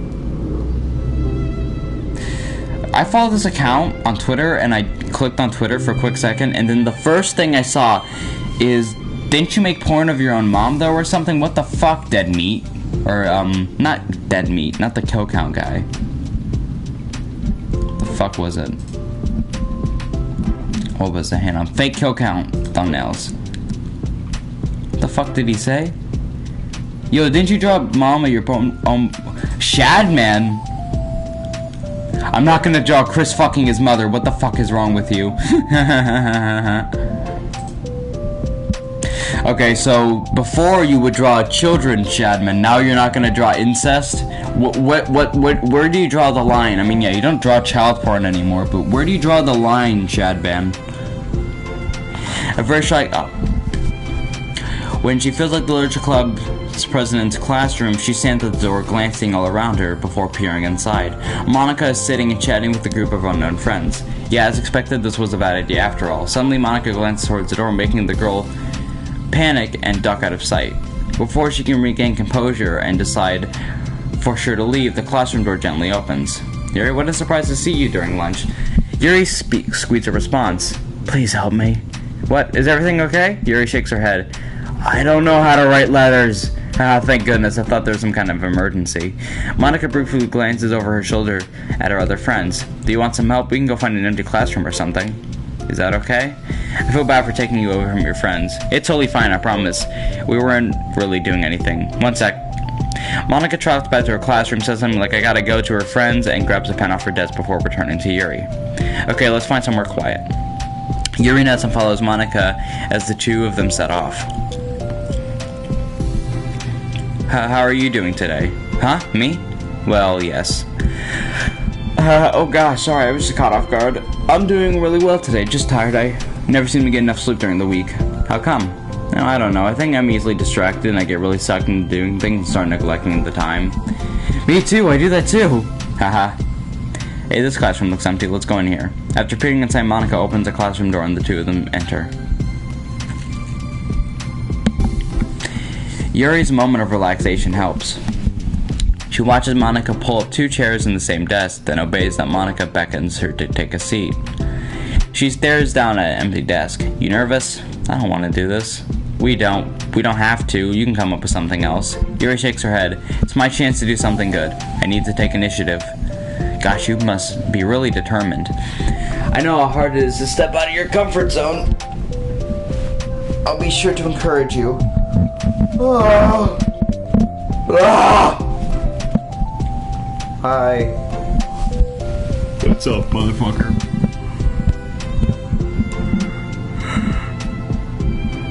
Yuri pushes through her anxiety and grabs a handful of lined paper from her notebook. Then she picks up her pen. Ooh, CG. Hey, you're left-handed. That's neat. So am I. Woo. Yeah. Now I don't have to worry about bumping into your arm. Monica playfully rubs her shoulder against Yuri's. Haha, sorry. I'm just being silly, I guess. Anyways, how about we start by listening to the different things you want to say to her? Yuri thinks. I feel embarrassed all of a sudden. Aw, it's okay. How about some of the things you said to me yesterday? But, never mind, I guess I'll try. Yuri thinks for a moment longer, her attention evident. Then she writes on the word reflection. This is my reflection on our behavior. The key question is why we act like this towards each other, but have been able to separately be friends with Sarah and Monica. That's me. Yes, it is. Shut the fuck up.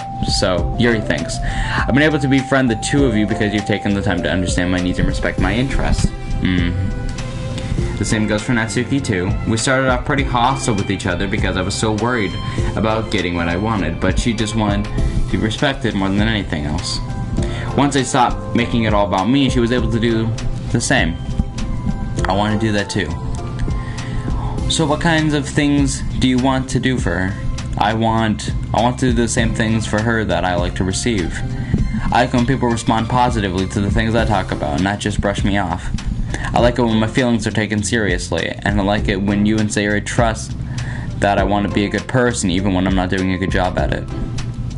Let's write those things down. Okay, Yuri writes some things down. And I think the most important thing to remember is that Natsuki is feeling vulnerable, so we should make sure that the letter puts her first. It's hard when you're feeling hurt, but it never helps to tell someone the things that they're doing wrong. I think first you have to make sure they know that you're ready to respect them and listen to them and admit the things that you feel you could do better. Then finally, you ask what the world would like in return. How does that sound for the structure? It sounds like it could be 3 paragraphs, 1 for each of these points. I like that. My thoughts were so disorganized I had no idea how to come up with any kind of structure. You're so amazing at these things. No, stop. The ship. You've done so much than I have, you know. You spent so much time reflecting on being open-minded that the hardest thing for everyone to do. All I'm doing is helping you put it on a piece of paper. So I think you're an amazing one. Monica gives Yuri a quick squeeze, but as she lets go, she is caught by surprise when Yuri curls her fingers to hook Monica's hand in place. For a while, they sit like that in silence, save one for the occasional scratching of Yuri's pen against the paper. Yesterday he told me something that I'm thinking about a lot. What is that? The thing about how feelings aren't right or wrong, that they're just a state of being when we need to come to terms with. It reminds me about how a person's behavior isn't always just how they decide to be. It's always made up of their past experiences and their insecurities. I think that helps me see other people as actual people rather than insignificant side characters who are meant to get me out somehow. Is that how you felt about Natsuki? Yuri nods. But in reality, everyone is just trying their best, and everyone wants to be happy. Monica peeps over Yuri's paper, but to surprise, Yuri pulls in closer, partially covering it with her arm. I have to be able to read to help you out, you know. It's okay. My thoughts are a lot more organized now, after being able to talk to you about it. Not that I'm actually putting it on paper, I realize that I actually prefer others not to read it. Yuri laughs softly to herself, a rare expression. I'm kinda glad to hear that, actually.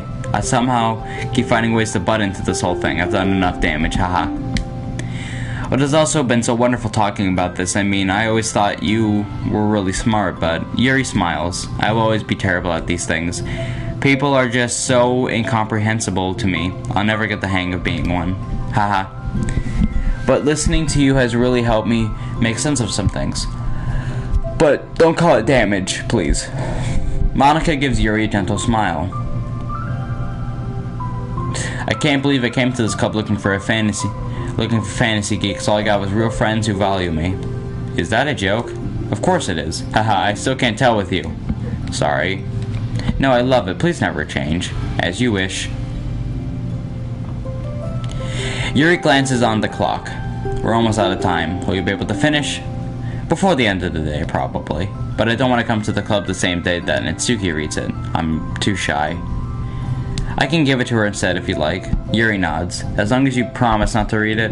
Of course, I promise. Thank you. Yuri exhales and the two stand up. I'll message you when it's ready. Monica nods. Good luck, I'm here if you need me. Yuri returns a nod and the two depart. Oh, it ended. Alright, let's get a good look at that CG. Or not, we'll get a good look at whatever the fuck this is, too. Reminds me of Mikan from Danganronpa 2. Now let's get a good look at that CG. Yummy. CG. Okay, well... Ah! Fuck, that hurt. What? That didn't hurt. Why did I say that hurt? That didn't hurt. What the fuck? I don't know why I said, ah, fuck, that hurt when it didn't hurt. Do you ever say ow to when you don't hurt yourself or something? Like when you're playing a game and then your character takes damage and you go ow? I did that all the time playing Cuphead. Alright, self-love. Yes. It's only been one day since Yuri's letter was delivered to Natsuki with Monika's help. Because Yuri chose not to attend the club meeting that day, she and Natsuki haven't faced each other since. Although it's only lunchtime, Yuri finds herself anxiously counting the hours until she will to face the outcome of her efforts, whether it's good or bad. And picking the passing by of students was making her feel even more anxious. Yuri picked out the most scheduled spot she can find to spend her lunch. Because the staircase is under maintenance, no students would have any reason for coming here. It's such a relaxing feeling to have a moment of solitude in the middle of a frantic school day. Then Natsuki's gonna appear. I fucking called it. I fucking called it. Eep. What are you doing here? Yuri grips her book with enough force to wrinkle the pages beneath the pressure of her thumbs. Well, what are you doing here? I just came to get a drink from the vending machine. The other one is out of the drink I like. Yuri notices Natsuki fidgeting with a few coins between her fingers. She nods, avoiding eye contact. Natsuki, also looking away, shuffles over to her vending machine. It's so quiet that every one of her movements seems to reverberate through the entire stairwell. Before too long, she finally receives her beverage, which she then fidgets with in place of coins. Some kind of iced tea. But instead of leaving right away, Natsuki just stands in place. She glances all around her. It's like way too quiet back here. It's creepy. I mean, that's not what I meant. That's not what I meant, really. I mean, it's totally cool and all, that's your thing or whatever, but, like, I can see how it suits you, so. Not because I think you're creepy or something. I didn't mean it like that either. You know, I'm just gonna stop talking. That seems like a good idea. It's okay. Everything is okay. Yuri finds herself attempting some words of comfort after hearing Natsuki stammer herself into dejection. Seemingly in response, Natsuki approaches the base of the staircase and hesitantly sits down near Yuri. Well, I can leave if you want. Yuri shakes her head. Natsuki twists off the cap of the drink and takes a sip. Despite receiving Yuri's general permission, Natsuki doesn't want to say anything more. Yuri continues to read, or at least pretends to. And the two just sat there for a long time. The tension seemed to fade a little bit as time passes. Even without any words, there seems to be at least something, though it's not clear what that might be. Lunch ends more quickly than expected. Natsuki is the first to stand up with her empty drink bottle. Are you coming today? To the club? Yuri nods. I'm sorry for being so awkward. I'm really bad at talking about this stuff.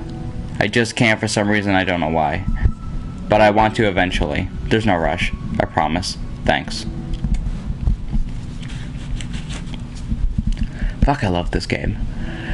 It's the next day. Natsuki appears from around the corner and steps up to the vending machine, glancing at Yuri as she do. Today she seems to be holding some kind of book as well.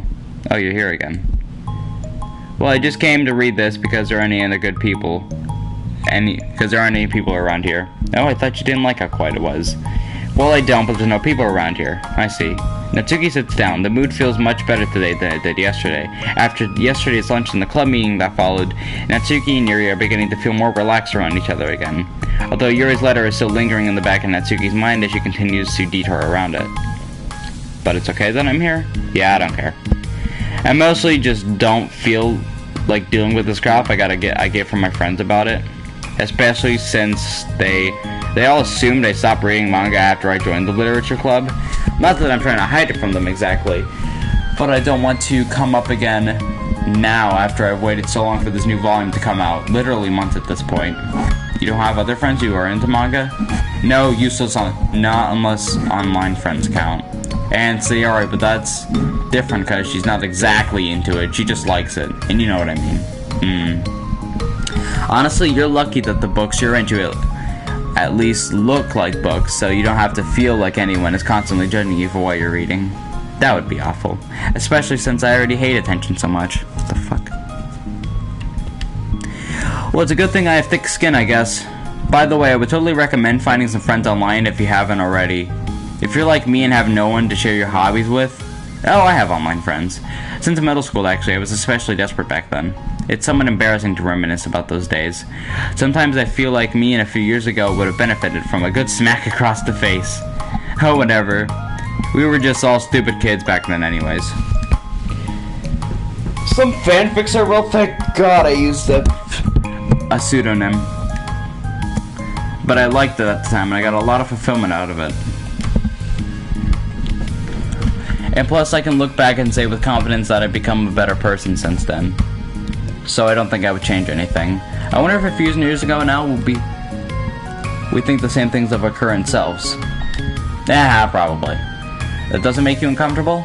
No, of course not. I don't care what other people think of me, especially someone who doesn't even exist yet. Alright, here. Natsuki raised her hand from her face and forcefully slaps her own cheek. This is me from the future's coming to terms with me right now. Also, ow, I did not mean to do that hard. Yuri doesn't seem to react. But then, to Natsuki's surprise, Yuri shyly looks the other way before lifting her arm and doing the same thing to herself, loudly smacking her cheek.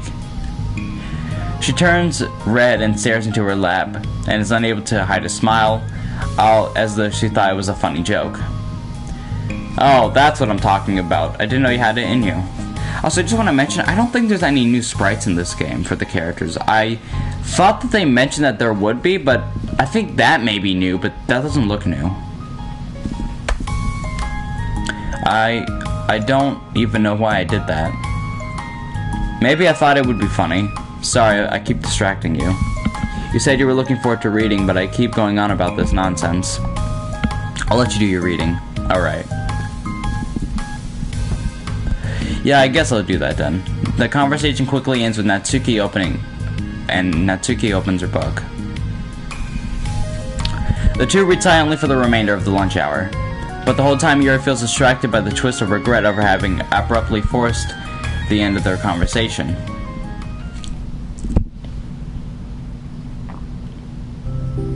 You're back. Yeah, I'm here to lay low again. Another day has passed. During lunchtime, Natsuki finds herself having wandered to the stairwell once more.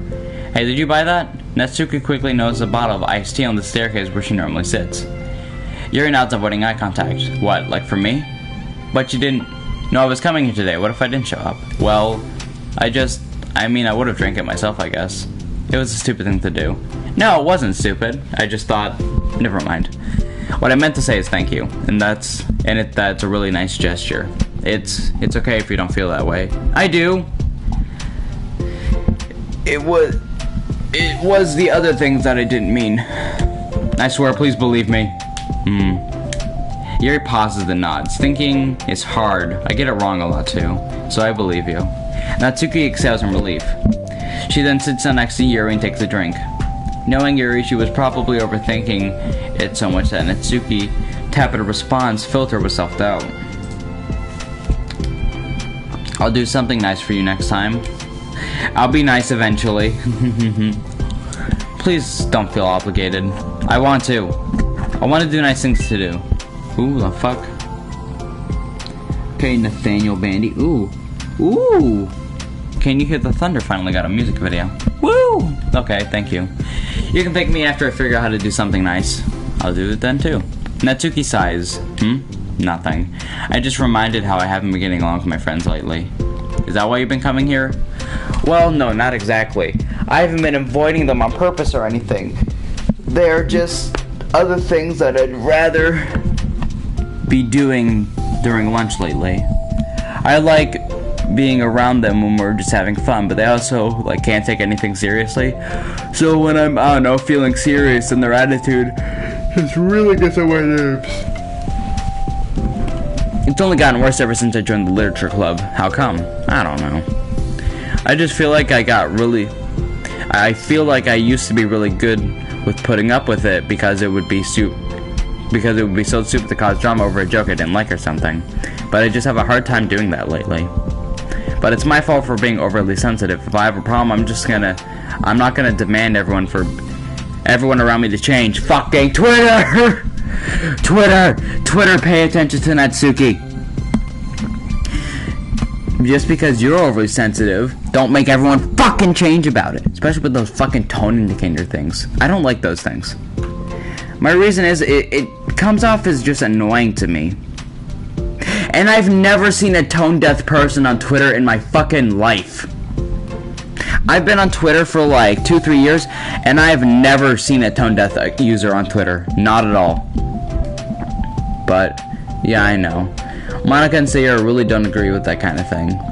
But it's not my position, so it's easy for them to say that you should just communicate your feelings or whatever. It's not like my friend group does that kind of thing. I would just be making an embarrassment of myself. Sorry, none of this has anything to do with you. I don't know why I'm talking about it. It's okay. I like listening. What, listening to other people's problems? Yes. Haha, that's weird.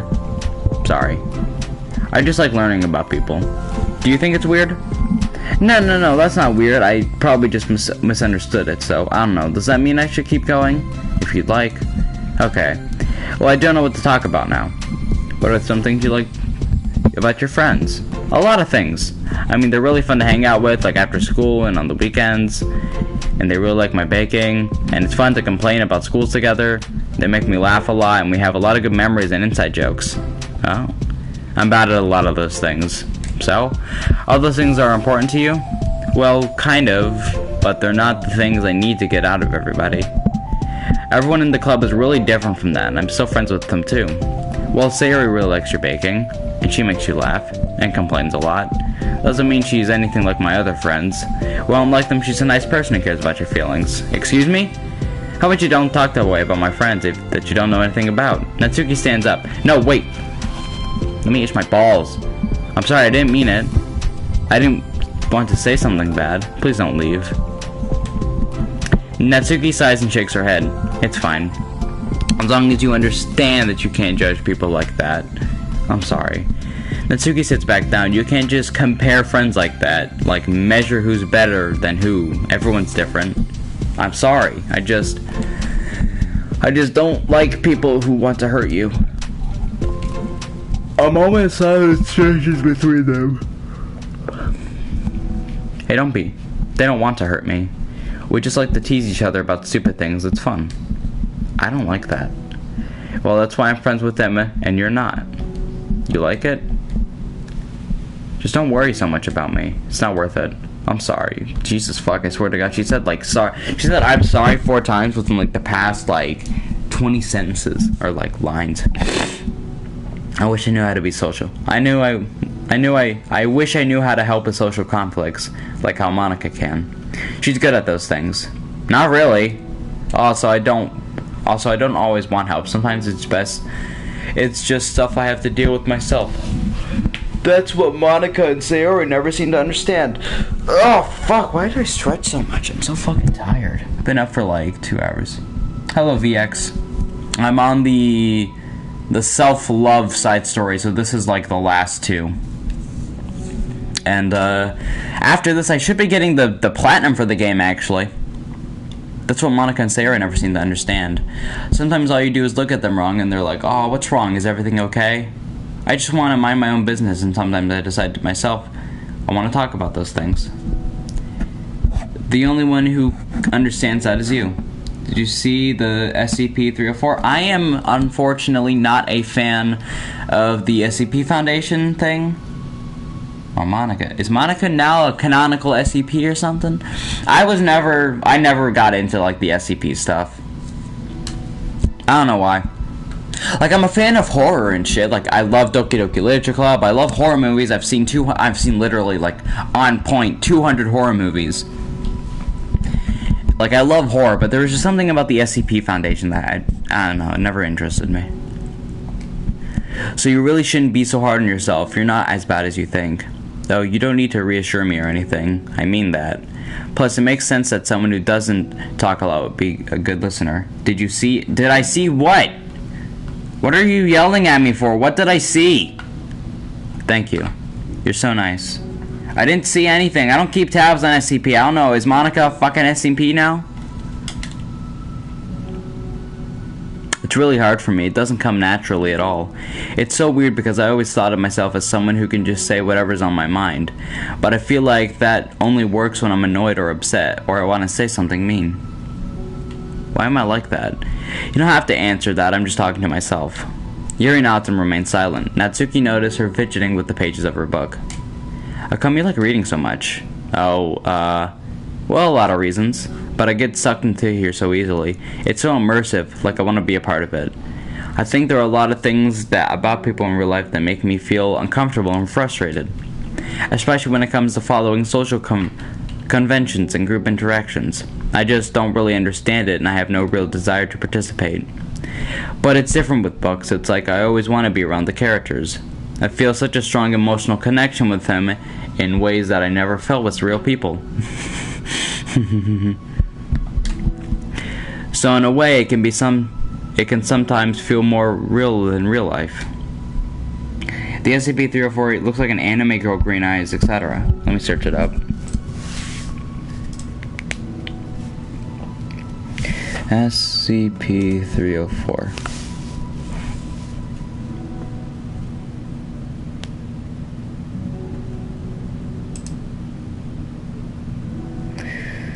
The wiki, because there's a wiki for it or something. Oh, wait. Oh. Space probe? So, guys, is that the shit they stick in your ass? Okay, let me search up images.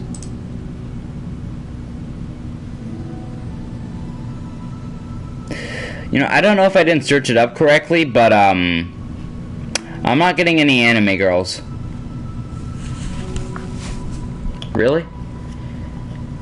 It's that hard for you to be around people, like, all the time? Fairly often, especially in a group setting. When people are making all kinds of conversation and saying jokes and all that, I don't know what to do and I just disengage. Oh. That doesn't get lonely? I don't think so. Who the fuck? The Suicide Squad. Okay. He is a mortal virus, but in the internet. Yeah, that's pretty much Monica. I can still enjoy spending time with people one-on-one, and I have online friends too, of course. Do you ever wish that you could be friends with the characters in your books? All the time. Sometimes so badly that it makes my heart ache. Yeah, me too. Really? A lot. Oh, by the way, my dad beats the shit out of me. Like, more than anything. After Natsuki mutters that, silence fills the stairwell once more. Hides the information. The Foundation hides the information from the SCP-304. Oh, okay. I had another viewer that was really into SCP. But it's a mutual silence. One full of understanding. So delete the Monica or SCP-304. Oh. Okay, wow, one more side story. Let's see. Did I not unlock anything? I didn't look like I did. I got all the wallpapers, all the poems, almost all the CGs. There's 3. I don't know if I either missed one or if there's 3 in the next one, which, I mean, it's the last one, but, you know, that's a little surprising. Then I got all the backgrounds, all the sketches. And, well, that one I get for unlocking all the, or for doing all side stories and stuff. But I guess, I don't know. I'm gonna be infected with SCP-304-A. Oh. Damn, I don't know how much music I'm missing, though. Because I have 25. I don't know if that's all of them, though. Figure out when I beat the side story. Alright. Hey. Oh, hello. I almost thought you weren't coming today. Yeah, well, lunch is already more than halfway over. Natsuki had typically been meeting Yuri in the stairwell much earlier, since it had been a good way of dodging her friends when she didn't feel like seeing them. Today she's holding a large plastic container in both hands. I ran into my friend, so I hung up with them for a while. Is that so? Yeah. I was in a good mood today, so I figured I should. I hadn't seen him in a while, which I had to come up with an excuse for, but I expected for. Plus, I have way more of these than I know what to do with, so I figured it would be nice to share them too. It's a mental virus, literally. He would fuck your head. Oh, that's cool. So basically, DDLC. As she sits down, Natsuki opens a lid for a container. A mental virus lid. Oh. That reminds me. I don't know why. I just remember that I just, like, yesterday I just got my 6th rarest, like, PS4 trophy ever. And I got it in Mortal Kombat X. It's you have to win 10 ranked matches back to back, and I won this really easily because I just got really lucky with the people. And the trophy's like, I think it's like 3.44%, and my current 5th rarest trophy is also 3.44%. And make you commit suicide. You don't have to censor those out. You made cupcakes. You know it. It's been a while at this point, so I figured it would be about the right time again. You can take one if you want. Yuri takes the cupcake and carefully twirls it around her fingers. It's brown with dark green frosting, immaculately shaped in a floral pattern, topped with some kind of glittery powder. Delete immediately. What? I'm not deleting shit. How pretty. I just ate, so I may not be able to finish it. Are they for the club? Yeah, I guess so. I didn't really think about it, I just made them. I just thought because green is Monica's favorite color, right? Well, yeah, but that's not really. Yuri takes a small bite. This is green tea flavored. I love green tea. Or the foundation is going to delete. What am I deleting? What delete? Oh, do you? It was just a random idea I wanted to try, so haha. Don't laugh at me. I'm not. I just felt happy. Oh, sorry. Usually never mind. What I mean is that I'm glad. Sorry for saying dumb things again. I just wanted to do something else. And this is something I want to be good at. And I know that you like them from past experience. Yuri turns red, revealing the time she treated herself rather generously to Natsuki's cupcakes. Okay, soul, you decided the hard way. What is soul? What? Ironically, her mouth is too full of cupcake for her to stammer an excuse if she just settles for a disapproving look. Mrahit? What? Are you okay, man? How did you get into baking? Oh, well, I don't know. It just kind of always appealed to me. Well, a few years ago, I read this one manga with a lot of baking, so I got super into it for a while. I was probably making stuff almost every day. But it's something that I always knew I liked anyway. It's like baking is an art, but when you get good at it, it gets more delicious too. I'm struggling to imagine myself putting my heart into something so artistic, knowing that it would just be eaten afterwards. Yeah, maybe you're too practical for it. I think I would prefer to be on the receiving end. That's my favorite part about it.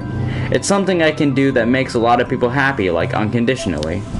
Everyone is always so thankful, and that in that moment you get to be like the brighter of joy. I don't know, it just makes me feel valued.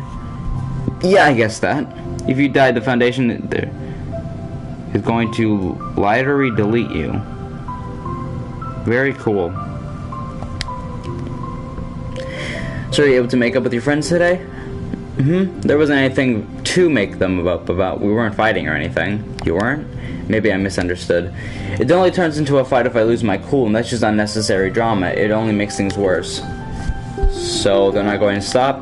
I mean, it only happens sometimes anyways. It's just the way they are. I'm the only one who ever has a problem with it. It's not worth it. Especially when I have to go somewhere now than when I don't feel like hanging out with them. Oh, I see. The cupcake's empty foil wrapper audibly crinkles as Yuri clenches a fist. I'm glad the situation is resolving, and that you don't have to avoid them anymore. Yeah, me too. And I don't have to bother you during your alone time anymore. So yeah, I'm sure you have a lot of reading to catch up on. Yeah. You know that the cupcakes are basically nothing compared to the stuff you've done for me. But it's the best I can do. So you can have the rest of them. Natsuki grabs a box and slides it over to Yuri's feet. Yuri stares at the box. Then she shakes her head and slides them back. You should save them for your other friends. But I made them for you. Natsuki's voice whines as she protests. I know. And I like them very much, exactly as you thought. You succeeded. But I know you care about making your other friends happy too. And it's the way you know that makes that happen that I'm not going to take it from you. No, they were for making you happy. You made me happy. Who the fuck dares to DM me? Can I put my balls in your jaw? Balls in your jaw. Can I put my balls in your jaw? You're worth more than cupcakes to some people. That's why they want me to spend time with you, you know.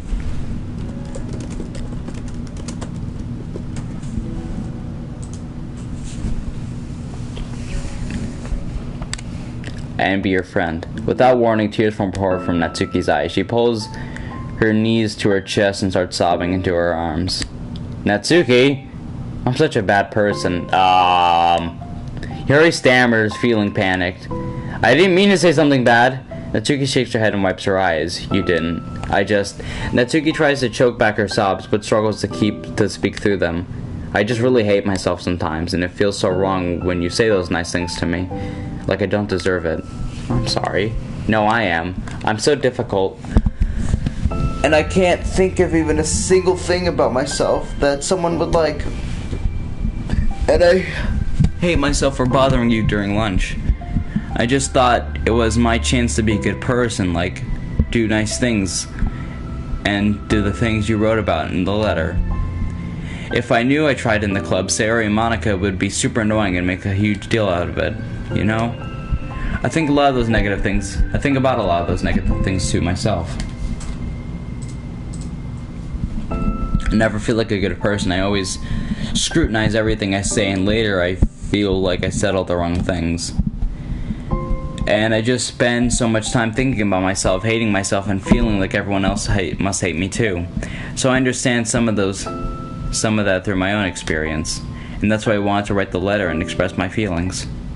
It pained me to see those things in someone that I had saw in myself. Natsuki sniffles. Yuri rustles through her bag and pulls out some tissues and hands them to Natsuki. Monica told me that it takes a good person to reflect on those things. The desire to improve yourself that makes you a good person, so don't worry too much. Also, there are things about you that people would like, so... Like what?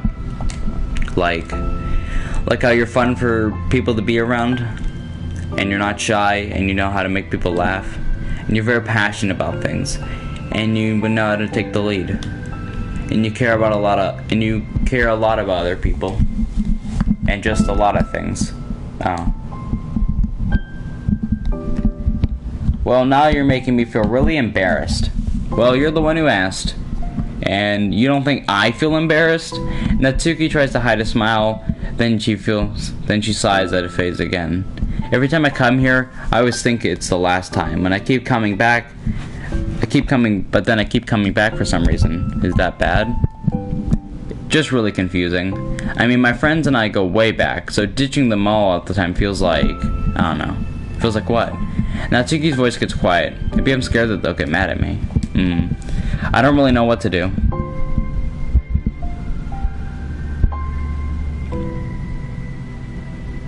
Did my game crash? The fuck? Oh. Whoops. I don't really know what to do. She pauses. Yuri stares into the distance, tracing her eyes along the patterns of the floor tiles while she thinks to herself. What would you do, hypothetically, if your friends were happy for you instead of mad at you? Happy for what? That your new club is making you happy. Well, that's just not a fair hypothetical. Natsuki says that, but with a little confidence in her voice. I always told myself that I don't rely on the approval of others to be happy. And I still feel that way, but I'm spending time with people who put me down whenever I don't have their approval. That's probably what's making me feel so confused, because I'm threatened out of things that should make me happy. So no matter what, it's like I always have to be unhappy to be happy. It's making my head hurt. That just makes it really difficult to understand, to feel comfortable with yourself. Being made to feel like you're wronged just for being the person you are. It really goes against everything I believe in, doesn't it? It goes against the kind of person I want to be. I'm fed up with it. I'm fed up with a lot of things. Natsuki presses her palms into her forehead and shakes her head. I know it's best for me, but I keep convincing myself out of it. It's so much easier to be comfortably happy than it is to do something so scary. To do what? You know, to end it with them. Natsuki nods. I think you're actively considering that as an option. I wasn't until recently. It's just one of those things where, like, if there's a certain way, if it's been a certain way for so long that you just get used to it. Like, so much of you has gone into it that it feels like that's just how your life is. And throwing it away is such a big part of it. It makes me sick to think about. Natsuki sighs. It's just really scaring. It's terrifying. What are you scared of? I don't know, a lot of things, like being alone, not having anyone to talk to or hang out with, not being able to replace what I have with them. I don't want them to hate me, and I'm scared to hurt me for going against them. Physically? Not physically, but... Yuri clenches her fist. Natsuki, what? If anyone ever even thinks to cause you harm, I will unleash hell upon them. Natsuki snorts in laughter. Don't laugh at me! Haha, sorry, I like that. That's all. Oh, well, I meant it. Oh, I know you did. Natsuki gives Yuri an endearing look. I needed it. As the conversation lapses, Natsuki again slides her box of cupcakes over to Yuri. Just take them, okay? I don't want other people having them anymore. Are you sure? Natsuki nods. I'm sure. I will then. I'll enjoy them. Natsuki looks away, but feeling a warmth spread across her. She holds onto that feeling, knowing it will give her courage.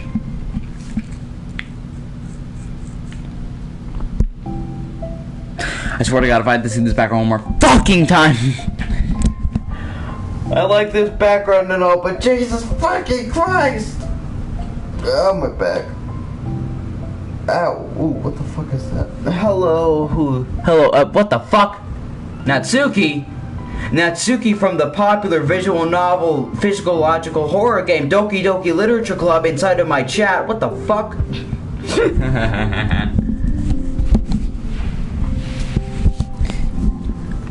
You're here first today. And you bought reading material. Natsuki is sitting in her usual spot, this time holding a volume of manga while her lunch sits beside her. Yuri sits down as well as... what the fuck? Yuri sits down as well and opens her own book. It sucks when a good series has to come to an end. Like such a big party life and then when there's just nothing left. Mood. Fuck. When Breaking Bad ended, that shit hurt. Because I love that show so much. And then I haven't even finished Better Call Saul yet because the rest isn't on fucking Netflix. I give a like in this live. Let's fucking go! It makes you feel so empty. Unfortunately, I'm right about experiencing that myself. I'm on the last book of this series. That sucks.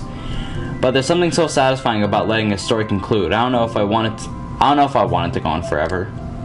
Yeah, there's some horror series, like horror movie series, like fucking Jason and Michael, that just, it should have ended a lot sooner. Like, the Michael series is still going on. There hasn't been a Jason or Freddy movie since, like, I think since, like, 2009 or 2010. The Nightmare on Elm Street reboot came out in 2010. I think the reboot of Friday the 13th came out in, like, 2009 or something. Maybe. But there are some things that I wish I could. On the other hand, have you ever read something that overstayed its welcome? Yeah, definitely. I can't think of one thing I read that got pretty unbearable like halfway through. Like, the ending really sucked. Danganronpa 2. So it sucks when something good has to end, but it also sucks when they just keep inventing more plot until you don't have it, like, until you don't like it anymore. I guess it sucks either way. I guess that's the nature of things, they all come to an end. The two fall silent. They slowly eat while making their way through their respective reading material. Except Natsuki doesn't seem to be touching her food at all. You don't go out during the weekends, right? Excuse me? Like, with friends at the mall or downtown or whatever. I'm not a total shut-in, you know? Oh, my bad for making assumptions. Well, I'm sure I go out less often than other people, like you and the others in the club. I don't really meet with friends and arbitrarily spend time like that. I'm usually meeting with my board game group. It doesn't matter, it's just some nerdy stuff. Why do you ask anyways? I was just curious. I realized that I couldn't picture it, so I was just curious. Yuri looks at Natsuki and realizes that she's shaking. Don't look at me like that. Sorry. Natsuki pulls her knees to her chest and puts her head down. I can't take this. Natsuki pulls out a gun and blows her brains out. Did I do something? Yuri gets flustered, with her mind tracing over what she said or done. I did. I ended it. I texted them earlier telling them, oh shit. And I just blocked them because I was afraid of their responses. And now it feels like I'm dying inside. I know the feeling. I won't get into it, but I remember back in... I played this online game often, and then this one person that I was real friends with, or just randomly out of the blue, just unfriended me and blocked me. So that felt fucking annoying. So I know the feeling. Oh, that's... Shut the fuck up. Shut up, no pics. Nope, go on. Vibrate. There we go. I'm sorry. Totally unsure what to do, Yuri barely finds any word to support the offer. Meanwhile, the sound of Natsuki's unusually hard breathing fills the air. Then again, she speaks again, barely above a whisper. Help me. I feel sick and I want to hit my head against things. Please help, I can't take this. You may be having a panic attack.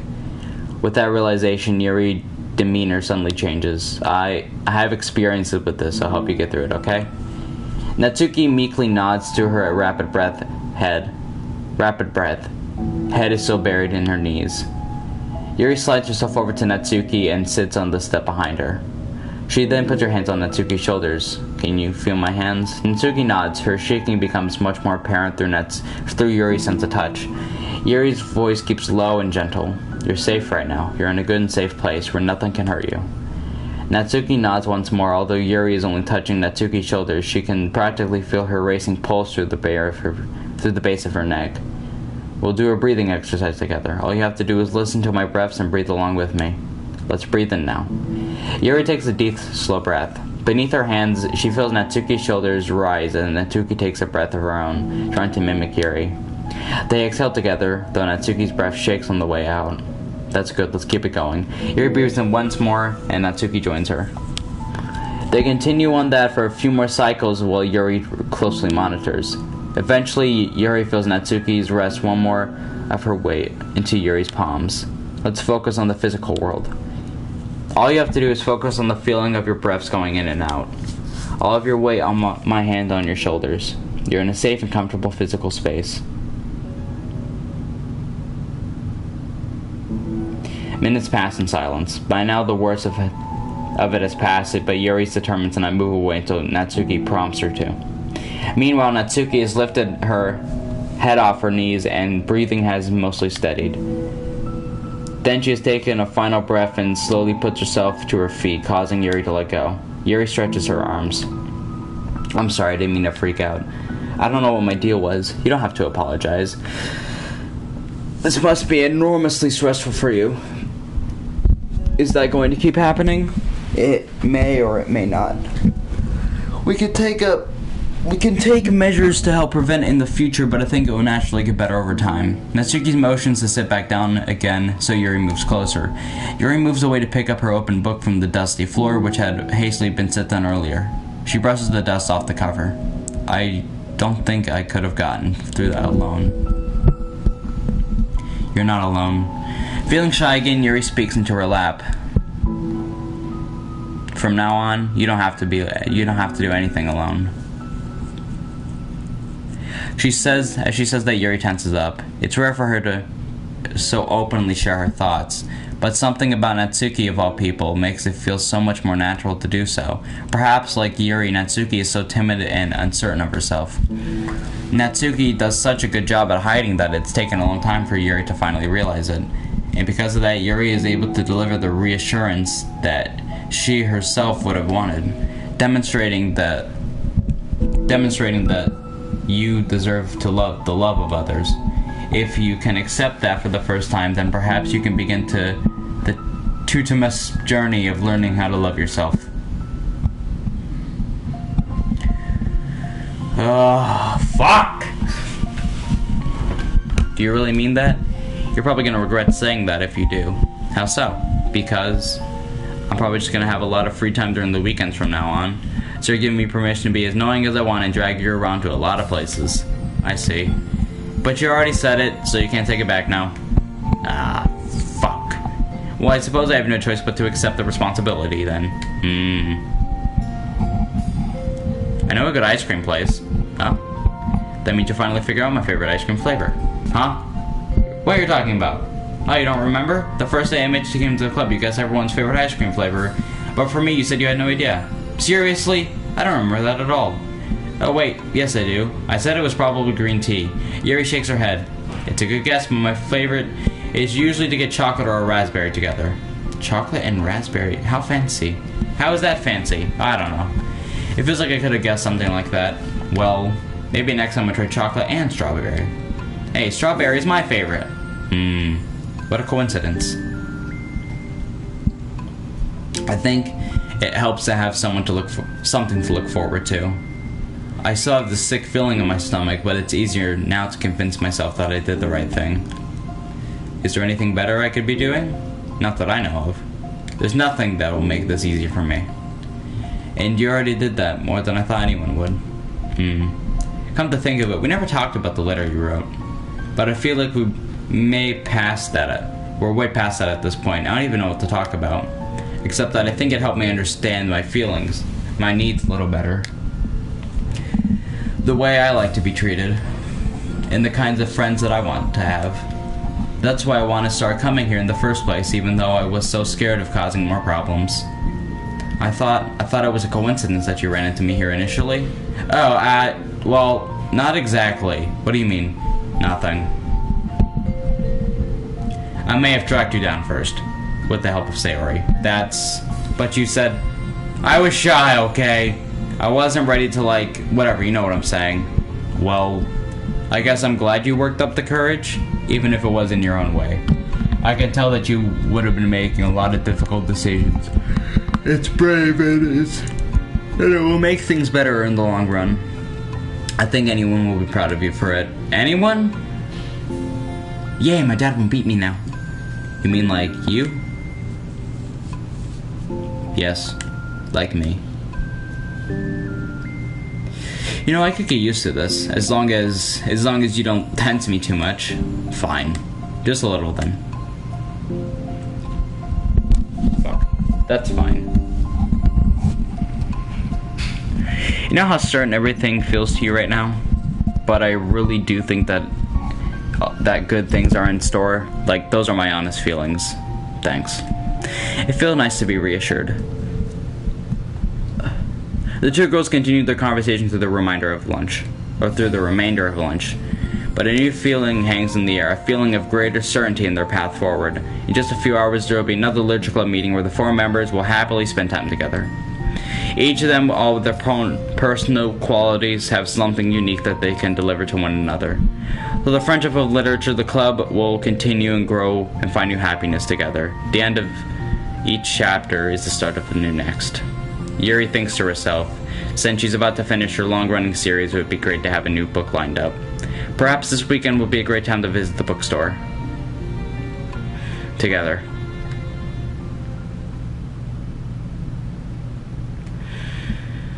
I like that. Fuck, that was good. Let's see. What the fuck am I Oh, what the fuck? There's another one! Okay. I didn't expect this one. Oh, fuck. I was wondering, why is the trophy not popping? I was kind of scared. Okay, well, hopefully this isn't too long. I mean, actually, I'm free for another hour and 30 minutes, so. Okay, everyone, we're gonna be taking a break from usual activities today. I was thinking since people are starting to talk about the festival, it's a good time for us to go over the general direction of the club and all that. I think it'll help us figure out what to do for the festival, you know? Sarah and I already came up with a really good plan. Really, for what? For the festival? Yeah, so this is the plan, okay? You and Yuri collect information ahead of time on which clubs and classes are doing food booths, and we can make a map and plan the most efficient route so we can get the most of them before the lines get too long. Hey, that has nothing to do with the club. Well, you have to let me finish. Okay, fine, go ahead. Right, so basically we get all the food we can, then we come back, and we can all eat together. That's all. Well, I got tricked twice with the same joke. Boo! Don't be a hater. It's not like you can come up with anything better. Look, even Yuri was thinking about it. No, I wasn't. I would really prefer to do something literature related. We can eat together anytime. The festival is a unique opportunity. Besides, it's quite a while since I think I've seen any new interest in the club. Hi. What the fuck did I do? Huh? Yeah, I was thinking the same thing. We really got a shot at showing people what the literature club is all about. I'll tell you what, we can do both, right? We'll make time for your food mission and still put out together a public event. Oh my gosh, yes. I was joking, but that's a really good idea.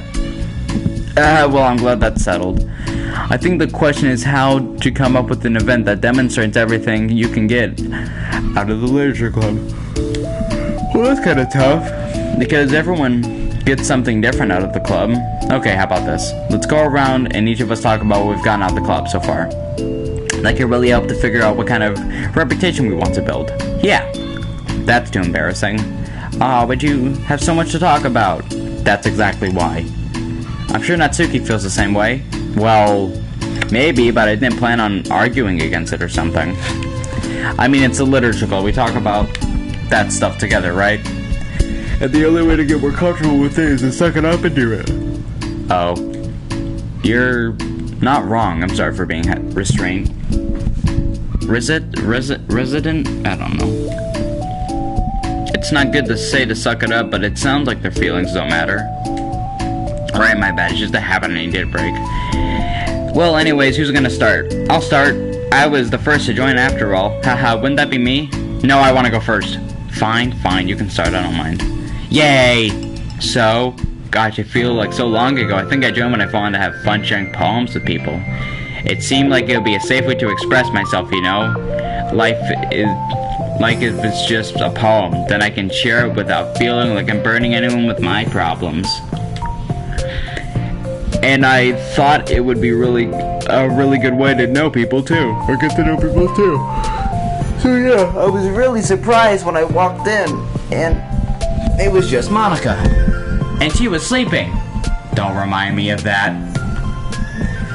Yeah, but it seemed like so much fun to start a new club, especially since writing these helped me so much. I wanted to see people. I wanted to see it and help other people too. But it ended up being me who was just inspired, because I remember feeling like Monica was just so sweet and mature, and that I could trust her with anything. It made me feel a lot less alone having someone who knew even the bad things about me. Oh yeah, that reminds me, Natsuki and Monica both know that Sayori's depressed. But Yuri doesn't. Or at least, Natsuki has a general gist of Sayori having depression. She knows she does, but she doesn't know how severe, I guess.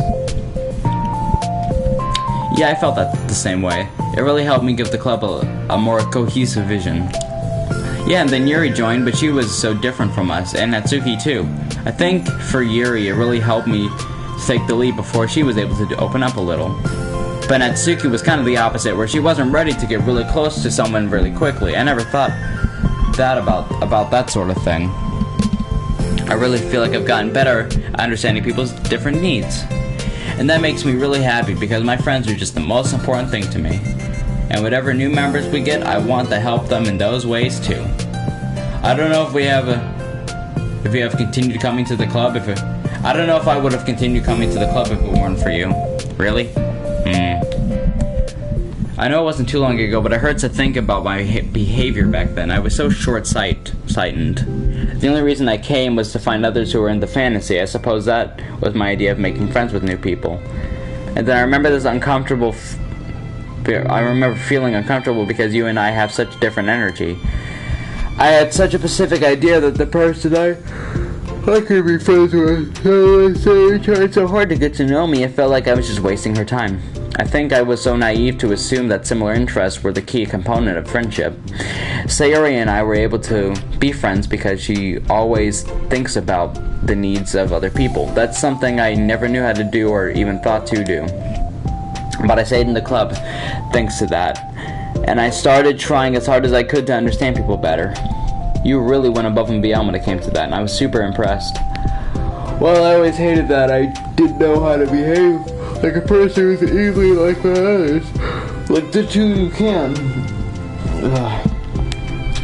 And because of that, I spent so much time thinking about my own behavior and all the wrong things I said. But the whole time I could have been thinking about the other people instead, not myself. Once I started doing that, I was able to make friends with everyone else. Oh, also, I discovered that I'm a better communicator when I take the time to write rather than speak. It's so strange the way things turned out. It's so far different from anything I ever would have expected, but I'm happy. I suppose we don't always know what we really need. Oh my gosh, you're so cute that I'm going to throw up. Okay, please don't do that, Sayori. Besides, I'm not cute. Hey, isn't that my line? Oh. Well, for me, it's actually true, so... Wait, what are you saying? They're all lesbians. I've finished my part. Would someone else take their turn? My heart. Sayori takes some deep breaths. Okay, fine, I'll go. Yuri, I can't believe you were complaining about doing this and still went before me. What a show-off. I was just following up on Sayori. It was the easiest way to get it over with. Besides, you left out the most important thing you must get out of this club. I did? Yeah, regular supply of your favorite cupcakes. Oh no, I forgot that too! I'm a traitor to the cupcake queen. Neither of you are forgiven. Looks like only Monica will be getting cupcakes next time. No! I can't eat that many cupcakes. Only true. Yeah, true, only Yuri can. Hey. Haha, well anyways, I'm just putting off while talking. It's kind of hard to talk about this stuff, but I guess when it comes to that, I'm a much better place mentally than when I first joined. And that's because everyone helped me realize that I have a really toxic friendships going on outside the club. And it was honestly a really painful thing to go through having to cut them out, but it still hurts to think about. I'm sorry, Natsuki. It's fine, I knew it was for the best and I was right. I guess for me it's all about feelings. I was only ridiculed for having feelings, so I thought the right thing to do was just ignore them. But it took me a really long time to realize that it's not really how things are supposed to work. And I guess that's thanks to everyone who took the time to respect my feelings, even when I was feeling like the biggest jerk. And I'm really sorry for being such a jerk to everyone. I was really the worst. Natsuki's voice chokes a little. We love you, Natsuki. I just hate that I was like that. Everyone did so much for me and I could never do anything in return. That's not true. Natsuki, you did so much, you did a lot more than you think. The club really wouldn't have been the same without you, and I mean that. Remember how judgmental I was when you first showed up? Like I couldn't accept anything other than my own ideas of what literature club is supposed to be? Apparently that's more important to me than the opportunity to bring you on some happiness. You really taught me to do anything that makes someone happy if it's worthy of respect. You've given inspiration to me for even playing piano. That means a whole lot to me. So there's no need to put yourself down. Okay. Natsuki wipes her eyes. You helped me a lot too. It's so much fun to have you around. And you helped me become a better person. Having a problem doesn't make you needy or inconvenient. It means that there is something that needs to be better for you, and you always deserve that. I agree. Seeing us have some of the same struggles made me a really person as well. I wouldn't want to change anything about our time here. I don't think any of us would. I'm sorry I got all dramatic again. I just want to say, Monica can go. That's all I want to say. Monica can go now. There's no need to apologize, because that's just the way it is. But we can harmonize, even if we sound like shit. There's no need to apologize. It was something I wanted to talk about anyways, because it made a big difference for me.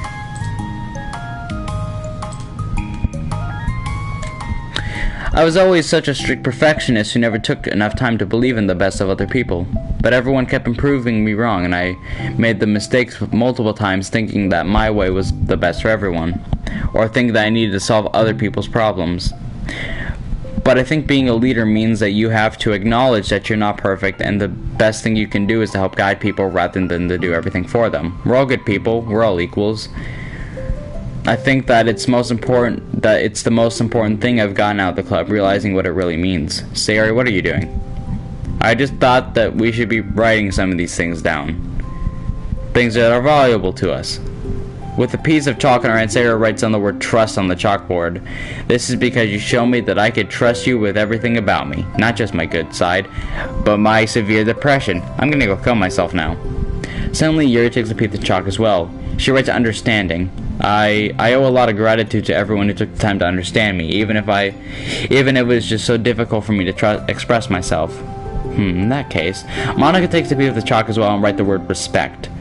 I always thought I was a respectful person, but I took the club for me to realize that there is more than I thought, and I'm a better person because of it.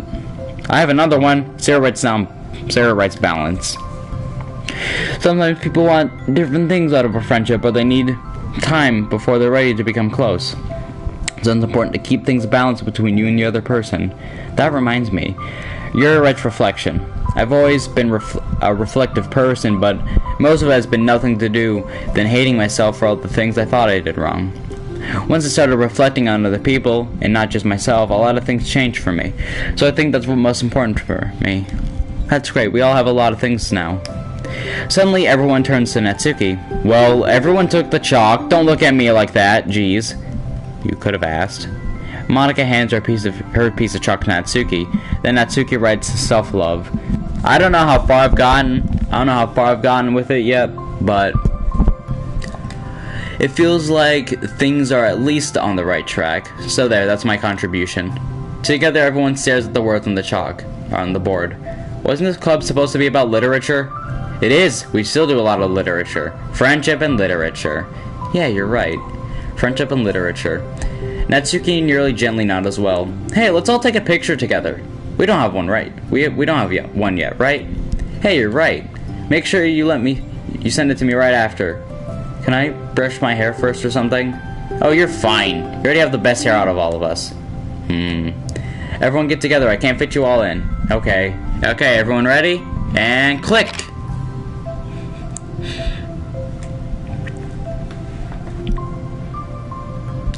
I'm really glad we talked about this stuff. It's easy to forget how far we come with only 4 members. Yeah, I have so many happy thoughts right now. I'm getting some really good inspiration for a poem.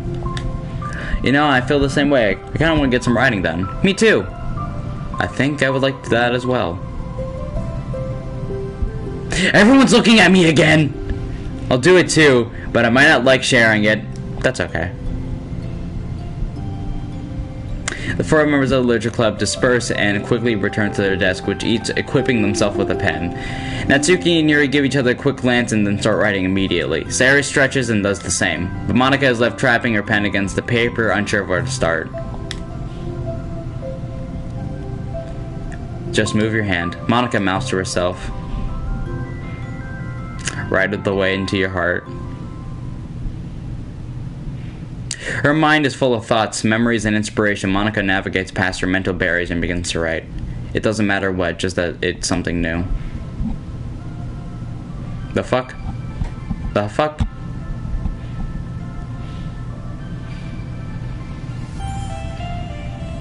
Oh, is this the end?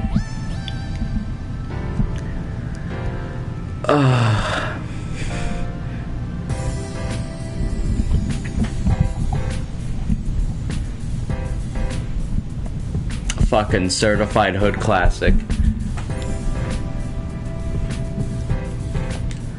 Oh, fuck. Oh, I can't skip this, can I? I'm stuck. You're stuck reading the credits, bitch!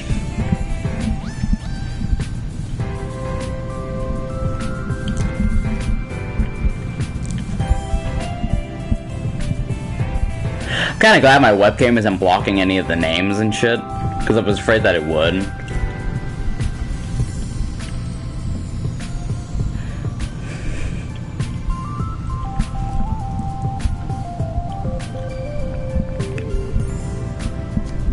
How awkward. Especially in like emotional scenes. Dan's about to like, make sure you get their tit size right.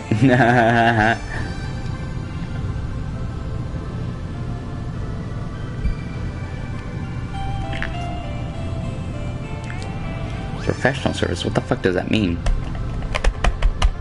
I'm stuck in the fucking credits.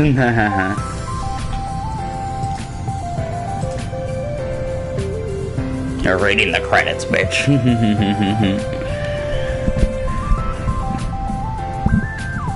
Okay, everyone, metal? Okay, then.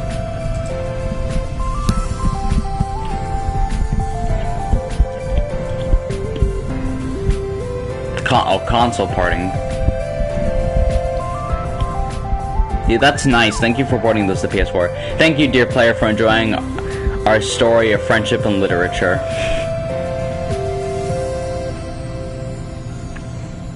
Made with Love by Team Salvato. Surrender, and this company too that I've never heard of.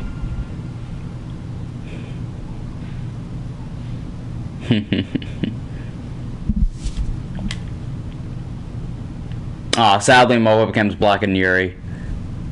Woo! Is it the platinum? Did I platinum? No, fuck. Okay, what did I miss?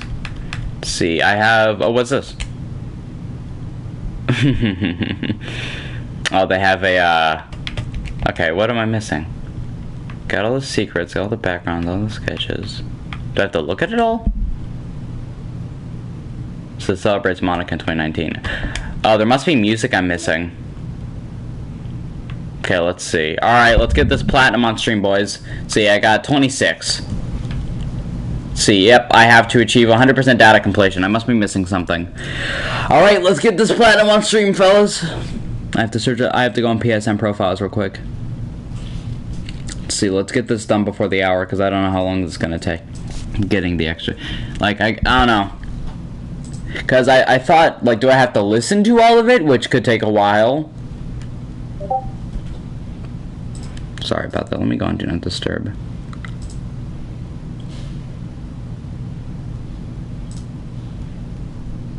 I just realized I wasn't, so I get all notifications and shit. That's probably why people kept messaging me. Because there's all this, and I've listened to I think I had this on repeat for a bit because there was a trophy where I had to listen to like the same song for like 20, or I had to listen to DDLC music for like 20 minutes straight, or just 20 minutes in general for a trophy. Every day I imagine a future where I could fuck that ass. Dun dun dun dun. Bum ba dum ba dum bum bum. In your ass is my big beanie. Weenie dum da dum ba da bum bum. 1, 2, 3, 4, 5, 6, 7, 8, 9, 10, 11, 12, 13, 14, 15, 16, 17, 18, 19, 20, 21, 22, 23, 24, 25. I know I have all the music. The fuck am I missing? I have this playing just in the background. Let's see. Do I have all the wallpapers? I have all the wallpapers. Do I have all the poems? There's a lot of poems, Jesus. I have all the poems. I have all the CGs. I have all the secrets. I have all the backgrounds. I have all the sketches. I have all the promotional shit. What? Ah, it's bugged, isn't it? Ah, fuck, it's bugged. I think it bugged. Uh-oh. Okay, let's see. Maybe I have to, like, look at all of them or something. I don't know. The game is bugged. Fuck. I've looked at it all. Let's just, like, do a quick run-through or something. Have this doing this. I mean, it is a relatively new game, but...